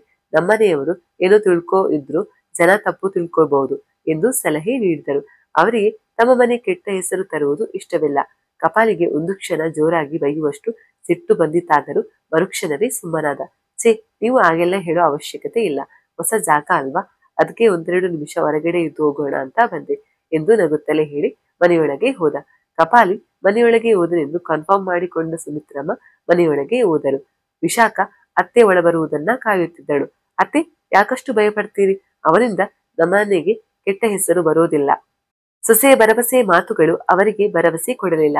ಅವನ ಕಣ್ಣುಗಳು ಮತ್ತು ನೋಟದಲ್ಲಿರುವ ನಿಗೂಢತೆ ಈ ಕೆಲಸವನ್ನ ಮಾಡಿಸಿತ್ತು. ಅವನ ಕಣ್ಣು ನೋಡಿದ್ಯ ಬೆಕ್ಕಿನ ಕಣ್ಣು, ಒಂದು ರೀತಿ ನಿಗೂಢತೆ ಇದೆ. ನಾಳೆ ಅದರಿಂದ ಏನಾದ್ರೂ ಆದ್ರೆ ಆಮೇಲೆ ಸುಮಿತ್ರಮ್ಮನ ಮನೆಗೆ ಬಂದಿದ್ದನಲ್ಲ, ಅವನು ಆಗ್ ನೋಡ್ದ, ಹಾಗ್ ಮಾಡ್ದ ಅಂತಾರೆ ಜನ. ನನ್ನನ್ನೇ ಹೀಗೆ ಜನರ ಬಾಯಿಗೆ ಬೀಳೋದು ನಂಗಿಷ್ಟ ಇಲ್ಲ. ಅತ್ತೆ ಭಯದ ಕಾರಣ ವಿಶಾಖಗೆ ಗೊತ್ತು. ಅವರಿಬ್ಬರು ಬಂದ ಕ್ಷಣವೇ ಸೊಸೆಯ ಬಳಿ ಹೇಳಿಕೊಂಡಿದ್ದರು ಸುಮಿತ್ರಮ್ಮ. ಸತ್ಯಜಿತ್ನ ಚಿಕ್ಕಪ್ಪನ ನೋಡಿದ್ಯಾ? ವಿಶಾಖ ಆಗಲೇ ಅರಿತಳು. ಅತ್ತೆಗೆ ಶ್ರೀನಿವಾಸನ ಕಣ್ಣುಗಳಿಂದ ಭಯ ಶುರುವಾಗಿದೆ ಎಂದು. ಆದರೆ ಸರಿ ಹೋಗಬಹುದು ಎಂದುಕೊಂಡಳು. ಆಗಾಗಲಿಲ್ಲ. ಮಾರನೇ ದಿನವೇ ಹೋಗಿ ತಾವು ಮಾಡಬೇಕಾದುದನ್ನ ಮಾಡಿದರು. ವಿಶಾಖ ಅತ್ತೆಗೆ ಭಯಬೇಡವೆಂದರೆ ಸುಮಿತ್ರಮ್ಮ ಕೊಟ್ಟಿದ್ದು ಜಾನರ ಕಾರಣ. ಜನ ಸಾವಿರ ಮಾತಾಡ್ತಾರೆ, ಅದಕ್ಕೆಲ್ಲ ತಲೆಸ್ಕೇರಿಸ್ಕೊಂಡು ಕೂರಬೇಕಾಗುತ್ತಾ? ಸುಮ್ನೆ ಇರಿ ಎಂದು ಅಡುಗೆ ಮನೆಗೆ ಹೋದಳು. ಸೊಸೆಯ ಮಾತು ನಿಜವೇ, ಸುಮಿತ್ರಮ್ಮ ಒಪ್ಪಿಕೊಂಡರು. ಅದು ಸರಿನೇ ಅನ್ನು. ಜನ ಹೀಗೆ ಮಾತಾಡ್ತಾರೆ, ಕೆಲವು ಗಂಟೆಯಲ್ಲಿ ಮರ್ತೋಗ್ತಾರೆ ಎಂದು ನಟರಾಜನ ಬಿಸಿನೆಸ್ ವಿಷಯ ತೆಗೆದಳು. ಬೆಳಿಗ್ಗೆ ತಿಂಡಿ ತಿನ್ನುವಾಗ ನಟರಾಜ್ ಏನೋ ಹೇಳ್ತಿದ್ದ. ನಾನು ಸರಿಯಾಗಿ ಕೇಳಿಸಿಕೊಳ್ಳಿಲ್ಲ. ಏನದು? ಅದೇ ಅತ್ತೆ, ಅವರೊಂದು ಅಂಗಡಿ ಓಪನ್ ಮಾಡ್ತಾರಂತೆ, ಈ ಡ್ರೈವಿಂಗ್ ಕೆಲಸ ಬಿಡ್ತಾರಂತೆ ಎಂದು ಅಡುಗೆ ಮನೆಯಿಂದಲೇ ಕೂಗಿ ಹೇಳಿದಳು. ಈ ಮಾತು ಸುಮಿತ್ರಮ್ಮನಿಗೆ ಸಣ್ಣ ನೆಮ್ಮದಿ ತರಿಸಿತು. ಈ ಕೆಲಸನ ಆಗಲೇ ಮಾಡದಿದ್ರೆ ಇಷ್ಟೊತ್ತಿಗೆ ಅವನು ಎಷ್ಟು ಬೆಳೆಸಿದ್ದ. ನಾವು ಯಾವುದಕ್ಕೂ ಕಷ್ಟಪಡೋ ಅವಶ್ಯಕತೆ ಇರಲಿಲ್ಲ. ಈಗಲಾದ್ರೂ ಒಂದೊಳ್ಳೆ ನಿರ್ಧಾರ ಮಾಡಿದ್ನಲ್ಲ, ಅಷ್ಟು ಸಾಕು ಎಂದು ದೇವರಿಗೆ ಕೈ ಮುಗಿದು ಇಷ್ಟಕ್ಕೂ ಯಾವ ಅಂಗಡಿ ಎಂದು ಹೇಳಿದರು. ಅವರಿಗೆ ಮಗ ಬೆಳೆಯುವ ಆದಿ ಹಿಡಿದಿರುವುದು ಅತ್ಯಂತ ಸಂತೋಷದ ವಿಷಯ. ಗಿರಣಿ ಅಂಗಡಿ. ಇದು ಇನ್ನಷ್ಟು ಜಾಸ್ತಿ ಮಾಡಿತು ಅವರ ಖುಷಿಯನ್ನು. ಅಬ್ಬ, ಅಂತೂ ಒಳ್ಳೆ ನಿರ್ಧಾರ ಮಾಡ್ದ ಎಂದು ಮತ್ತೆ ದೇವರಿಗೆ ಕೈ ಮುಗಿದು ಸುಮಿತ್ರಮ್ಮ ರೂಮಿಗೆ ಹೋದರು. ವಿಶಾಖ ಮಧ್ಯಾಹ್ನದ ಅಡುಗೆಗೆ ಸಿದ್ಧ ಮಾಡಿಕೊಳ್ಳತೊಡಗಿದಳು. ಮೇಲಿಂದ ಎಲ್ಲವನ್ನ ಕೇಳಿಸಿಕೊಳ್ಳುತ್ತಿದ್ದ ಕಪಾಲಿ, ಅಂಗಡಿ ಓಪನ್ ಮಾಡ್ತಾನೆ ಅಂದ್ಮೇಲೆ ಹಣದ ಅವಶ್ಯಕತೆ ಇದ್ದೇ ಇರುತ್ತೆ. ಇದನ್ನ ಸರಿಯಾಗಿ ಉಪಯೋಗಿಸಿಕೊಳ್ಬೇಕು. ಇವನನ್ನ ಮಂಕಾಳಮ್ಮನ ಹತ್ರ ಕರ್ಕೊಂಡು ಹೋದ್ರೆ ಮೀನು ತಾನಾಗೆ ಬಂದು ಬಲೆಯಲ್ಲಿ ಬೀಳುತ್ತೆ ಎಂದು ಆಲೋಚಿಸಿ ಮನದಲ್ಲೇ ನಗಲಾರಂಭಿಸಿದ. ಅಷ್ಟರಲ್ಲಿ ಅವನ ಮೊಬೈಲ್ ರಿಂಗ್ ಆಗಿತ್ತು. ಕಾಲ್ ಮಾಡಿದ್ದು ಮಂಕಾಳಮ್ಮ. ಸುತ್ತಲೂ ಗಾಬರಿಯಿಂದ ನೋಡಿ ಮನೆಯೊಳಗೆ ಹೋದ. ಏನಾಯ್ತು? ಚಿಗುರು ಬೀಸೆ ಮುಂದುವರಿದ್ನ? ಅಮ್ಮ, ನಮ್ಗೆ ಚಿಗುರು ಬೀಸೆ ಅವಶ್ಯಕತೆ ಇಲ್ವೇನು? ಡೈರೆಕ್ಟ್ ಆಗಿ ಅವಳು ನಿಮ್ಮನೆ ಬಾಗಿಲಿಗೆ ಬರೋ ಹಾಗೆ ಮಾಡಬಹುದು. ಏನು ಹಾಗಾದ್ರೆ? ಅವಳ ಗಂಡ ಅಂಗಡಿ ಓಪನ್ ಮಾಡ್ತಾನಂತೆ. ಅವರತ್ರ ಹಣ ಇಲ್ಲ. ಅಂಗಡಿ ಓಪನ್ ಮಾಡೋಕೆ ಹಣ ಬೇಕು. ಹಣ ಬೇಕು ಅಂದ್ಮೇಲೆ ಸಾಲಕ್ಕೋಸ್ಕರ ನಿಮ್ಮ ಬಳಿ ಬರ್ಲೇಬೇಕು. ಏನಂತೀರಾ? ವಾರೇ ವಾ, ರಾಜಮಾರ್ಗ ನನಗಾಗಿ ತೆರೆದುಕೊಳ್ತಿದೆ. ಮುಂದುವರಿಸು. ಆ ವಿಶಾಖನೆ ನನ್ನೆದುರಿಗೆ ಬರ್ಬೇಕು. ಬರ್ತಾಳಮ್ಮ. ಊರಿಗೆ ಬಂದವಳು ನೀರಿಗೆ ಬರದೆ ಇರ್ತಾಳ? ಹಣ ಇಲ್ಲ ಆದ್ಮೇಲೆ ಸಾಲ ಮಾಡ್ಲೇಬೇಕು. ಸಾಲ ಮಾಡ್ಬೇಕು ಅಂದ್ರೆ ಮಂಕಾಳಮ್ಮನ ಮನೆ ಬಾಗಿಲಿಗೆ ಬರ್ಲೇಬೇಕು. ಜೋರಾಗಿ ನಕ್ಕು ಕಟ್ ಮಾಡಿದಳು ಮಂಕಾಳಮ್ಮ. ಕಪಾಲಿಗೀಗ ತನ್ನ ಮುಂದಿನ ದಾರಿ ಸ್ಪಷ್ಟವಾಯಿತು. ಹೇಗಾದ್ರೂ ಮಾಡಿ ವಿಶಾಖ ಮಂಕಾಳಮ್ಮನ ಮನೆ ಬಾಗಿಲಿಗೆ ಹೋಗುವ ಹಾಗೆ ಮಾಡಬೇಕು. ಇದಕ್ಕಾಗಿ ಸರಿಯಾದ ಅವಕಾಶ ಯಾವಾಗ ಬರುತ್ತೆಂದು ಕಾಯಲಾರಂಭಿಸಿದ್ದರೆ ವಿಶಾಖಲ ಮನೆಗೊಬ್ಬ ಅತಿಥ್ಯ ಆಗಮನವಾಯಿತು. ಯಾರ್ನೀನು ಎಲ್ಲೋ ನೋಡಿದ ಹಾಗಿದೆ ಎಂದು ವಿಶಾಖ ಮನೆ ಬಾಗಿಲಿಗೆ ಬಂದವನನ್ನ ನೋಡುತ್ತಾ ನೆನಪಿಸಿಕೊಳ್ಳಲಾರಂಭಿಸಿದಳು. ಆಗ ಅವನೇ ಇವಳಿಗೆ ತಾನ್ಯಾರೆಂದು ಹೇಳಿದ. ನಾನು ನಿನ್ನ ಹೈಸ್ಕೂಲ್ ಕ್ಲಾಸ್ಮೇಟ್. ವಿಶಾಖ ಅವನನ್ನು ನೋಡಿ 10 ವರ್ಷಗಳೇ ಕಳೆದು ಹೋಗಿದ್ದವು. ಆಗ ಅವನಿಗೆ ಮೀಸೆಯಾಗಲಿ ದೇಹದಲ್ಲಿ ಮಾಂಸಗಳಾಗಲಿ ಇರಲಿಲ್ಲ. ಸನಕಲು ಕಡ್ಡಿಯಂತಿದ್ದ. ಈಗ ಅವನ ದೇಹವು ಪರವಾಗಿಲ್ಲ, ಮೀಸೆಯೂ ಇದೆ. ಹಾಗಾಗಿ ವಿಶಾಖಗೆ ಗುರುತಿಸುವುದು ತುಸು ಕಷ್ಟವೇ ಆಯಿತು. ಅವನು ಇವಳಿಗೆ ಮರೆತು ಹೋಗಿದೆ ಎಂಬುದನ್ನ ಅರ್ಥ ಮಾಡಿಕೊಂಡು ತಾನೇ ತನ್ನ ಪರಿಚಯವನ್ನ ಮಾಡಿಕೊಂಡ. ನಾನು ನಿನ್ನ ಹೈಸ್ಕೂಲ್ ಕ್ಲಾಸ್ಮೇಟ್ ಚೈತನ್ಯ. ಆ ಕ್ಷಣ ನೆನಪಾಗಲಿಲ್ಲ ವಿಶಾಖಗೆ. ಮತ್ತೆ ನೆನಪಿಸಿದ ಚೈತನ್ಯ. ನೆನಪಿಲ್ವಾ? ಲಾಸ್ಟ್ ಬೆಂಚಿನ ಮುಂದಿನ ಬೆಂಚಲ್ಲಿ 2 ಆನೆ, 1 ಕಡ್ಡಿ. ನಾನು ಅವರಿಬ್ಬರ ಮಧ್ಯೆ ಕೂತ್ಕೊಳ್ತಿದ್ದೆ. ಎಲ್ರು ಸ್ಯಾಂಡ್ವಿಚ್ ಬೆಂಚ್ ಅಂತ ಕರೀತಿದ್ದು ಎಂದು ಹೈಸ್ಕೂಲ್ನ ದಿನಗಳನ್ನ ಜ್ಞಾಪಿಸಿದವನು ನೆನಪಾಗಿಲ್ವಾ ಎಂದು ಕೇಳಿದ. ಆಗ ನೆನಪಾಯ್ತು ಅವಳಿಗೆ. ಓ, ಸ್ಯಾಂಡ್ವಿಚ್ ಚೈತನ್ಯ, ನೀನ? ಗುರುತೇ ಸಿಗಿಲ್ಲ. ಆಗೋಳೆ ಕಡ್ಡಿ ಆಗಿದ್ದೆ, ಈಗ ಹೇಗೆ ಬದಲಾಗ್ಬಿಟ್ಟಿದ್ಯಾ ನೋಡು, ಬಲ ಆಗಿ ಮೀಸೆ ಜೊತೆಗೆ ಎಂದು ಬಾಗಿಲಲ್ಲೇ ನಿಂತು ಜೋರಾಗಿ ಖುಷಿಯಿಂದ ಮಾತನಾಡುತ್ತಿದ್ದ ವಿಶಾಖನ ಧ್ವನಿ ಕೇಳಿಸಿಕೊಂಡ ಕಪಾಲಿ ಮತ್ತು ಸುಮಿತ್ರಮ್ಮ ಇಬ್ಬರೂ ಹೊರಬಂದರು. ಕಪಾಲಿಗೆ ಯಾರೆಂದು ಸರಿಯಾಗಿ ತಿಳಿಯಲಿಲ್ಲ. ಯಾರಿರಬಹುದು? ಧ್ವನಿ ಕೇಳಿದ್ರೆ ಚೈತನ್ಯನೇ ಇರ್ಬೇಕು ಅನ್ಸುತ್ತೆ ಎಂದು ಬಾಲ್ಕನಿಯಲ್ಲಿ ನಿಂತುಕೊಂಡೇ ಅಂದುಕೊಳ್ಳಲಾರಂಭಿಸಿದ. ಸುಮಿತ್ರಮ್ಮ, ವಿಶಾಖ ಯಾರಿವನು ಎಂದು ಕೇಳಿದರು. ಅವರು ಮೊದಲೆಂದು ಚೈತನ್ಯನನ್ನ ನೋಡಿದವರಲ್ಲ. ಒಳಗ್ಬಾ ಎಂದು ಮೊದಲು ಅವನನ್ನ ಒಳಬರಮಾಡಿಕೊಂಡ ವಿಶಾಖ, ಅತ್ತೆ, ಇವನು ನನ್ನ ಹೈಸ್ಕೂಲ್ ಕ್ಲಾಸ್ಮೇಟ್ ಚೈತನ್ಯ ಅಂತ ಪರಿಚಯ ಮಾಡಿಸಿ ಅವನನ್ನ ಕೂರಿಸಿದಳು. ಹೌದಾ ಎಂದು ಸಣ್ಣ ನಗುವಿನಿಂದ ಕೇಳಿದ ಸುಮಿತ್ರಮ್ಮ ಅವನೊಡನೆ ಮಾತನಾಡಲು ಶುರು ಮಾಡಿದರು. ಇತ್ತ ಮೇಲೆ ಬಾಲ್ಕನಿಯಲ್ಲಿ ಕ್ರೋಧವೊಂದು ಮತ್ತೆ ಹುಟ್ಟಿತು. ಎಲ್ಲಿರೋದು? ಮನೆಯಲ್ಲೆಲ್ಲ ಹೇಗಿದ್ದಾರೆ ಎಂದು ಮೊದಲು ಕುಶಾಲ ವಿಚಾರಿಸಿದ್ದರು. ವಿಶಾಖ ತನ್ನ ಹಳೆಯ ಗೆಳೆಯನಿಗೆ ತಿಂಡಿ ತರಲು ಅಡಿಗೆ ಮನೆಗೆ ಹೋದಳು.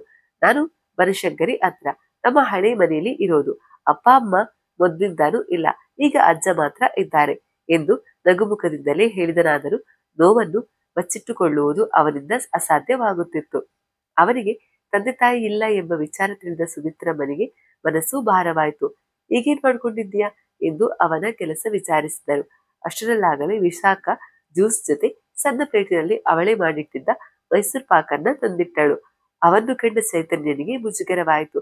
ಅಯ್ಯೋ, ಇಷ್ಟೊಂದು ಸಿಹಿನ? ಬೇಡಪ್ಪ, ಒಂದು ಮೈಸೂರು ಪಾಕು ಇಲ್ಲ ಜ್ಯೂಸ್, ಎರಡು ಬೇಡ. ಯಾಕಪ್ಪ ಅಷ್ಟೊಂದು ದಾಕ್ಷಿಣ್ಯ? ನನ್ನ ಸೊಸೆಯೇ ಮಾಡಿರೋದು, ತುಂಬಾ ಚೆನ್ನಾಗಿದೆ, ತಿನ್ನು ಎಂದು ಒತ್ತಾಯ ಮಾಡಿದರು ಸುಮಿತ್ರಮ್ಮ. ಹೌದಾ ಚೈತನ್ಯ, ನಿಂಗೆ ಈ ಸ್ವೀಟ್ ಎಲ್ಲ ಹೆಚ್ಚಾಗೋದೇ ಇಲ್ಲ, ಜ್ಯೂಸ್ ಮತ್ತೆ ಸ್ವೀಟ್ ಎರಡನ್ನೂ ತಗೊಳ್ಬೇಕು ಎಂದು ವಿಶಾಖ ಕೂಡ ಒತ್ತಾಯ ಮಾಡಿದಳು. ಇವನಿಗೇನೋ ತಿನ್ನುವ ಆಸೆ ಇದೆ, ಆದರೆ ವಿಶಾಖಳ ಹಿಂದಿರುವ ರಾಕ್ಷಸರು ಅವನ ಪಾಪ ಪ್ರಜ್ಞೆಯನ್ನ ಜಾಗೃತಗೊಳಿಸಿ ಅವನನ್ನು ತಿನ್ನದ ಹಾಗೆ ತಡೆದಿತ್ತು. ನಾನಿಲ್ಲಿ ಒಂದಿದ್ದು ನಿಮ್ ಜೊತೆ ವಿಶಾಖ ಜೊತೆ ಕಾಲ ಕಳೆದು ಹೋಗೋಣ ಅಂತ ಬಂದಿದ್ದೆ, ಆದ್ರೆ ನೀವು ತುಂಬಾ ಒತ್ತಾಯ ಮಾಡಿದ್ರೆ ನಾನು ಬಂದ ಹಾಗೆ ನಡೆದು ಬಿಡ್ತೇನೆ ಎಂದು ಜ್ಯೂಸ್ ಮತ್ತು ಸ್ವೀಟ್ ಎರಡನ್ನ ಮುಟ್ಟದೆ ಎದ್ದು ಬಿಟ್ಟ. ವಿಶಾಖ ಮತ್ತು ಸುಮಿತ್ರಮ್ಮ ಇಬ್ಬರು ಒಂದು ಕ್ಷಣ ಕಂಗಾಲಾದರು. ಅಯ್ಯೋ, ಯಾಕಾಗೆಲ್ಲ ಹೇಳ್ತೀಯ? 10 ವರ್ಷ ಆದ ನಂತರ ನನ್ನ ಫ್ರೆಂಡ್ ಒಬ್ಬ ನನ್ನ ಮಾತಾಡ್ಸ್ಕೊಂಡು ಹೋಗೋಕೆ ಬಂದಿದ್ದಾನೆ, ಅದಕ್ಕೆ ಖುಷಿಲಿ ಕೊಟ್ಟೆ. ನಿಂಗಿಷ್ಟ ಇಲ್ಲ ಅಂದ್ರೆ ಬೇಡ ಬಿಡು ಎಂದಳು ವಿಶಾಖ. ಇಷ್ಟಕ್ಕೆಲ್ಲ ಹೋಗೋ ಮಾತ್ಯಾಕೆ, ಸುಮ್ನೆ ಕೂತ್ಕೋ, ನಿಂಗೆ ಯಾವುದನ್ನು ತಗೊಳ್ಬೇಕು ಅನ್ಸುತ್ತೋ ಅದನ್ನ ತಗೋ ಎಂದರು ಸುಮಿತ್ರಮ್ಮ. ಚೈತನ್ಯನಿಗೆ ಸಣ್ಣ ಸಮಾಧಾನ. ಸುಮ್ಮನೆ ಕುಳಿತು ಮೈಸೂರು ಪಾಕನ್ನ ಮಾತ್ರ ತೆಗೆದುಕೊಂಡು ಬಾಯಿಗೆ ಹಾಕಿದ. ವಾವ್, ತುಂಬಾ ಚೆನ್ನಾಗಿದೆ, ಮನೆಯಲ್ಲಿ ಮಾಡಿದ್ದು ಅಂದ್ರೆ ನಂಬೋಕಾಗಲ್ಲ ಎಂದು ಸವಿಯುತ್ತಾ ಮೈಸೂರು ಪಾಕನ್ನ ವಿಶಾಖಳ ಕೈಯನ್ನು ಹೊಗಳಲಾರಂಭಿಸಿದವನನ್ನು ವಿಶಾಖ ತಡೆದು, ಅದು ಹಾಗಿರ್ಲಿ, ಈಗೇನು ಇಷ್ಟು ವರ್ಷ ಆದ ನಂತರ ದಿಢೀರ್ ಭೇಟಿ ಕೊಟ್ಟಿದ್ಯಾ, ಏನು ವಿಶೇಷ ಎಂದು ಕೇಳಿದಳು. ವಿಶಾಖಗೆ ಚೆನ್ನಾಗಿ ನೆನಪಿದೆ. ಹೈಸ್ಕೂಲ್ನಲ್ಲಿರುವಾಗ ಇವನು ಹುಡುಗಿಯರೊಟ್ಟಿಗೆ ಮಾತನಾಡಿದ್ದು ಕಡಿಮೆ. ಮಾತನಾಡಿದರೆ ಶಾಲಾ ಪಠ್ಯದ ಕುರಿತಾಗಿಯೇ ಮಾತನಾಡುತ್ತಿದ್ದ. ಅಂತವನು 10 ವರ್ಷದ ನಂತರ ಹುಡುಗಿಕೊಂಡು ಹಳೆಯ ಸ್ನೇಹಿತೆಯ ಮನೆಗೆ ಬಂದಿದ್ದಾನೆಂದರೆ ಏನಾದ್ರೂ ವಿಶೇಷತೆವಿರಲೇಬೇಕು. ಚೇಚೆ, ಅಂಥದ್ದೇನೂ ಇಲ್ಲ. ಒಂದ್ಸಾರಿ ನನ್ನ ಹಳೆಯ ಫ್ರೆಂಡ್ಸ್ ಅನ್ನೆಲ್ಲ ಮೀಟ್ ಆಗೋಣ ಅನಿಸ್ತು, ಅದಕ್ಕೆ ಒಂದು ಕಡೆಯಿಂದ ಒಬ್ಬರನ್ನ ಮೀಟ್ ಮಾಡ್ತಾ ಬರ್ತಿದ್ದೇನೆ. ಚೈತನ್ಯನ ಈ ಹಸಿ ಸುಳ್ಳು ವಿಶಾಖಗೆ ಸುಮಿತ್ರಮ್ಮನಿಗೆ ಕಾಣಿಸಲಿಲ್ಲ. ಅದೇನು ಎಂದು ಅರ್ಥವಾಗದೆ ಕೇಳಿದರು ಸುಮಿತ್ರಮ್ಮ. ಸುಳ್ಳಿಗೆ ಅರ್ಧ ಸತ್ಯದ ದಾರವೀಗ. ಅದು 10ನೇ ಕ್ಲಾಸ್ ಮುಗಿದ ನಂತರ ನನ್ನ ಓದು ನಿಂತೋಯ್ತು. ಮನೇಲಿ ದೊಡ್ಡಪ್ಪ ದೊಡ್ಡಮ್ಮ ಕೊಂಡು ಆಸ್ತಿನೆಲ್ಲ ಮೋಸದಲ್ಲಿ ತಗೊಂಡು ಹೋಗ್ಬಿಟ್ರು. ನಂಗೆ ಯಾರೂ ಇರ್ಲಿಲ್ಲ. ಆಸ್ತಿಗೋಸ್ಕರ ಫೈಟ್ ಮಾಡೋಣ ಅಂದ್ರೆ ಹಣ ಬೇಕು. ಅವರು ಹಣ ಕೂಡ ತಗೊಂಡು ಹೋಗಿದ್ರು. ಮುಂದೆ ದಾರಿನೇ ಗೊತ್ತಾಗಿಲ್ಲ. ಓದು ನಿಂತೋಯ್ತು. ನಾನು ಸಣ್ಣ ಪುಟ್ಟ ಕೆಲಸ ಮಾಡ್ಕೊಂಡು ಅಜ್ಜನ ಸಾಕ್ತಿದ್ದೀನಿ. ಒಮ್ಮೆ ಸುಮಿತ್ರಮ್ಮನಿಗೂ ತಮ್ಮ ಮಗನನ್ನೇ ನೋಡಿದ ಹಾಗಾಯ್ತು. ನಟರಾಜ್ ಓದು ನಿಲ್ಲಿಸಿ ಅಮ್ಮನನ್ನು ಸಾಕಿದ. ಚೈತನ್ಯ ಓದು ನಿಲ್ಲಿಸಿ ಅಜ್ಜನನ್ನು ಸಾಕಿದ. ಇಷ್ಟೆಲ್ಲ ನಿನ್ನ ಅಜ್ಜ ಬದುಕಿರುವಾಗ್ಲೇ ಮಾಡಿದ್ರ ಎಂದು ನಂಬಲಾಗದೆ ಕೇಳಿದಳು ವಿಶಾಖ. ಹೌದು, ಅವರಿಗೆ ಹಣದ ಹುಚ್ಚು. ಹಣದ ಮುಂದೆ ಯಾವ ಸಂಬಂಧನೂ ಕಾಣೋದಿಲ್ಲ ಅಂತ ಅಜ್ಜ ಯಾವಾಗ್ಲೂ ಹೇಳ್ತಿರ್ತಾರೆ. ಹೌದು, ಅದೌದು ಎಂದು ಸುಮಿತ್ರಮ್ಮ ಚೈತನ್ಯನ ಮಾತಿಗೆ ದನಿಗೂಡಿಸಿ, ದಿನ ಆ ಟಿವಿಲಿ ಪೇಪರ್ನಲ್ಲಿ ಬರ್ತಿರುತ್ತೆ, ಹಣಕ್ಕಾಗಿ ಆಗ್ ಮಾಡಿದ್ರು ಹೀಗ್ ಮಾಡಿದ್ರು ಅಂತ. ಅದನ್ನೆಲ್ಲ ನೋಡಿದ್ರೆ ಈ ಸಂಬಂಧ ಸ್ನೇಹ ಪ್ರೀತಿ ಮೇಲೆ ನಂಬಿಕೆನೇ ಹೊರಟೋಗುತ್ತೆ ಎಂದು ವಿಷಾದ ವ್ಯಕ್ತಪಡಿಸಿದರು. ಮಾತುಗಳು ಎಲ್ಲಿಂದ ಎಲ್ಲಿಗೋ ಹೋಗಲು ಆರಂಭಿಸಿದವು. ವಿಶಾಖಗೆ ಇದು ಇಷ್ಟವಾಗಲಿಲ್ಲ. ಅತ್ತೆ, ಎಲ್ಲೋ 4 ಜನ ಆಗಿದ್ದ ಮಾತ್ರಕ್ಕೆ ಎಲ್ರೂ ಹಾಗೆ ಇರೋದಿಲ್ಲ, ಒಳ್ಳೆಯವರು ಇರ್ತಾರೆ ಎಂದು ಅವನ್ನು ಅಷ್ಟಕ್ಕೆ ನಿಲ್ಲಿಸಿ, ಹೀಗೇನ್ ಮಾಡ್ಬೇಕು ಅಂತಿದ್ಯಾ ಎಂದು ಕೇಳಿದಳು. ತನ್ನ ಗಂಡನ ಹಾಗೆ ತನ್ನ ಸ್ನೇಹಿತನು ಓದು ನಿಲ್ಲಿಸಿದವನೆಂದು ತಿಳಿದು ಮನದಲ್ಲೇ ಅವನಿಗಳು ಮತ್ತೊಂದು ಸುಳ್ಳು. ಇನ್ನು ಡಿಸೈಡ್ ಮಾಡಿಲ್ಲ. ಒಮ್ಮೆ ಎಲ್ಲರನ್ನೂ ಮೀಟ್ ಆಗಿ ಅನಂತರ ಡಿಸೈಡ್ ಮಾಡ್ಬೇಕು. ನನ್ನ ಕೇಳಿದ್ರೆ ನೀನು ಯಾವ್ದಾದ್ರು ಬಿಸ್ನೆಸ್ ಸ್ಟಾರ್ಟ್ ಮಾಡು. ಇಷ್ಟು ವರ್ಷ ಕೆಲಸ ಮಾಡಿದ್ದೀಯಾ, ಅದರ ಅನುಭವ ನಿನ್ನ ಹೊಸ ಬಿಸ್ನೆಸ್ ಅಲ್ಲಿ ಯೂಸ್ ಮಾಡ್ಕೋ ಎಂದು ವಿಶಾಖ ತಕ್ಷಣವೇ ಸಲಹೆ ನೀಡಿದಳು. ಸೊಸೆಗೆ ಯಾವತ್ತೂ ಅತ್ತೇ ಬೆಂಬಲ. ಅವಳು ಹೇಳೋದು ಸರಿಯಾಗಿ ಇದೆ. ನಿಂಗೆ ಯಾವ ಕೆಲಸದಲ್ಲಿ ಆಸಕ್ತಿ ಹೆಚ್ಚಿದ್ಯೋ ಅದನ್ನೇ ನೀನೆ ಸ್ವಂತವಾಗಿ ಮಾಡು. ಯಾರ ಕೆಳಗೂ ಮಾಡೋಕೋಗ್ಬೇಡ. ಆಗ ನಿಂಗೆ ಲಾಭ ಸಿಗುತ್ತೆ. ನೀನು ಬೇಗ ಅಂದ್ಕೊಂಡಿದ್ದನ್ನ ಸಾಧಿಸಬಹುದು. ಅವರಿಬ್ಬರ ಸಲಹೆಗಳು ಉತ್ತಮವೇ. ಇದನ್ನು ಚೈತನ್ಯನು ಅರ್ಥ ಮಾಡಿಕೊಂಡ. ನೀವು ಹೇಳೋದು ಸರಿಯಾಗಿ ಇದೆ, ಆದ್ರೆ ಅದಕ್ಕೆ ಇನ್ವೆಸ್ಟ್ಮೆಂಟ್ ಬೇಕಾಗುತ್ತೆ. ನನ್ನ ಹತ್ರ ನಯಾ ಪೈಸೆ ಇಲ್ಲ, ಈಗ ಕೈಲಿ ಕೆಲಸನೂ ಇಲ್ಲ. ಹೀಗಿರುವಾಗ ಹಣ ಎಲ್ಲಿಂದ ಬರ್ಬೇಕು ಎಂದಾಗ ಅವನಿಗೆ 3 ವರ್ಷಗಳ ಹಿಂದೆ ತಾನು ಮಾಡಿದ ಸಾಲದ ನೆನಪಾಯಿತು. ನಿನ್ನ ಮಾತಿನ ಮೇಲೆ ನಂಬಿಕೆ ಇಟ್ಟು ಕೊಟ್ಟಿದ್ದೇನೆ. ನಾನ್ಯಾರಿಗೂ ಹೀಗೆ ನಂಬಿಕೆ ಮೇಲೆ ಸಾಲ ಕೊಟ್ಟಿಲ್ಲ. ನಿಂಗೆ ಮೊದ್ಲು ಹಾಗಂತ ಮೋಸ ಮಾಡ್ಕೋದ್ರೆ ಈ ಮಂಕಾಳಮ್ಮ ಸುಮ್ಮನಿರೋಲ್ಲ ಎಂದು ಮಂಕಾಳಮ್ಮ ಚೈತನ್ಯನಿಗೆ ಬಿಸಿನೆಸ್ಗಾಗಿಯೇ ಸಾಲ ಕೊಟ್ಟಿದ್ದಳು. ಅವನಿಗೂ ಆ ಕ್ಷಣ ಮಂಕಾಳಮ್ಮ ತುಂಬಾ ಒಳ್ಳೆ ಹೆಂಗಸೆಂದು ಅನಿಸಿತ್ತು. ಖಂಡಿತ 6 ತಿಂಗಳಲ್ಲಿ ಅಸಲು ಸಮೇತ ಎಲ್ಲ ವಾಪಸ್ ಕೊಡ್ತೇನೆ ಎಂದು ಚೈತನ್ಯ ಮಾತು ಕೊಟ್ಟು ತನ್ನದೇ ಒಂದು ಬಿಸ್ನೆಸ್ ಸ್ಟಾರ್ಟ್ ಮಾಡಬೇಕು, ತನ್ನ ದೊಡ್ಡಪ್ಪನಿಗಿಂತ ಎತ್ತರಕ್ಕೆ ಬೆಳೆಯಬೇಕು ಎಂದೆಲ್ಲ ಅಂದುಕೊಂಡಿದ್ದ. ಆದರೆ ಕತೆ ಬೇರೆಯದೇ ತಿರುವು ಪಡೆದಿತ್ತು. ಯಾರೋ ಕಳ್ಳರು ಮನೆಗೆ ನುಗ್ಗಿ ಅವನ ಹಣವನ್ನ ಕದ್ದು ಪರಾರಿಯಾಗಿದ್ದರು. ಬೇರೆ ಹೆಜ್ಜೆ ಇಡಬೇಕು ಎಂದುಕೊಂಡ ಚೈತನ್ಯ ಒಂದೇ ಸಲಕ್ಕೆ ಪಾತಾಳ ತಲುಪಿದ್ದ. ವಾಪಸ್ ಮಂಕಾಳಮ್ಮನ ಬಳಿ ಹೋಗಲು ಧೈರ್ಯ ಬರಲಿಲ್ಲ. ತಪ್ಪಿಸಿಕೊಂಡು ಓಡಾಡಲಾರಂಭಿಸಿದ. ಮಂಕಾಳಮ್ಮ ಮಾತಿನಂತೆ 6 ತಿಂಗಳು ಸುಮ್ಮನಿದ್ದಳು. ಅನಂತರ ಅವನೇ ಬರಬಹುದು ಎಂದು ಮತ್ತೆ 3 ತಿಂಗಳು ಕಾದಲು. ಚೈತನ್ಯ ಬರಲಿಲ್ಲ. ಅನಂತರ ಅವನನ್ನ ಹುಡುಕಲು ಪ್ರಾರಂಭಿಸಿದಳು. ಎಲ್ಲಿಯೂ ಸಿಗಲಿಲ್ಲ. ಪ್ರತಿ ಬಾರಿ ಅವನು ತಪ್ಪಿಸಿಕೊಳ್ಳುತ್ತಿದ್ದ. ಹೀಗೆ ತಪ್ಪಿಸಿಕೊಂಡು ಓಡಾಡುವಾಗ ಹಣಕ್ಕಾಗಿ ಪ್ರಯತ್ನ ಮಾಡುತ್ತಲೇ ಇದ್ದ. ಆದರೆ ಎಲ್ಲಿಯೂ ಹಣ ಸಿಗಲಿಲ್ಲ. ಮಂಕಾಳಮ್ಮ ಹುಡುಕುವುದನ್ನ ಬಿಡಲಿಲ್ಲ. ಕೊನೆಗೆ ಅವಳೆದುರು ಬರದೇ ಬೇರೆ ವಿಧಿ ಇರಲಿಲ್ಲ ಅವನಿಗೆ. ಕಾರಣ, ಅವಳು ಅವನ ಅಜ್ಜನನ್ನ ಹಿಡಿದಿಟ್ಟುಕೊಂಡಿದ್ದಳು. ಏನಾಯ್ತು ಎಂದು ನೆನಪುಗಳಲ್ಲಿ ಕಳೆದು ಹೋಗಿದ್ದ ಚೈತನ್ಯನನ್ನ ಎಚ್ಚರಿಸಿದಳು ವಿಶಾಖ. ಚೈತನ್ಯ ಕಣ್ಣುರಿಸಿಕೊಳ್ಳುತ್ತಾ ಏನೂ ಇಲ್ಲ ಎಂದು ನಕ್ಕು ಬಿಟ್ಟ. ಆದರೆ ಮೇಲೆ ಕಪಾಲಿ ಕೊತನೆ ಕುದಿಯುತ್ತಿದ್ದ. ಕತೆ ಮುಂದುವರಿಯುವುದು.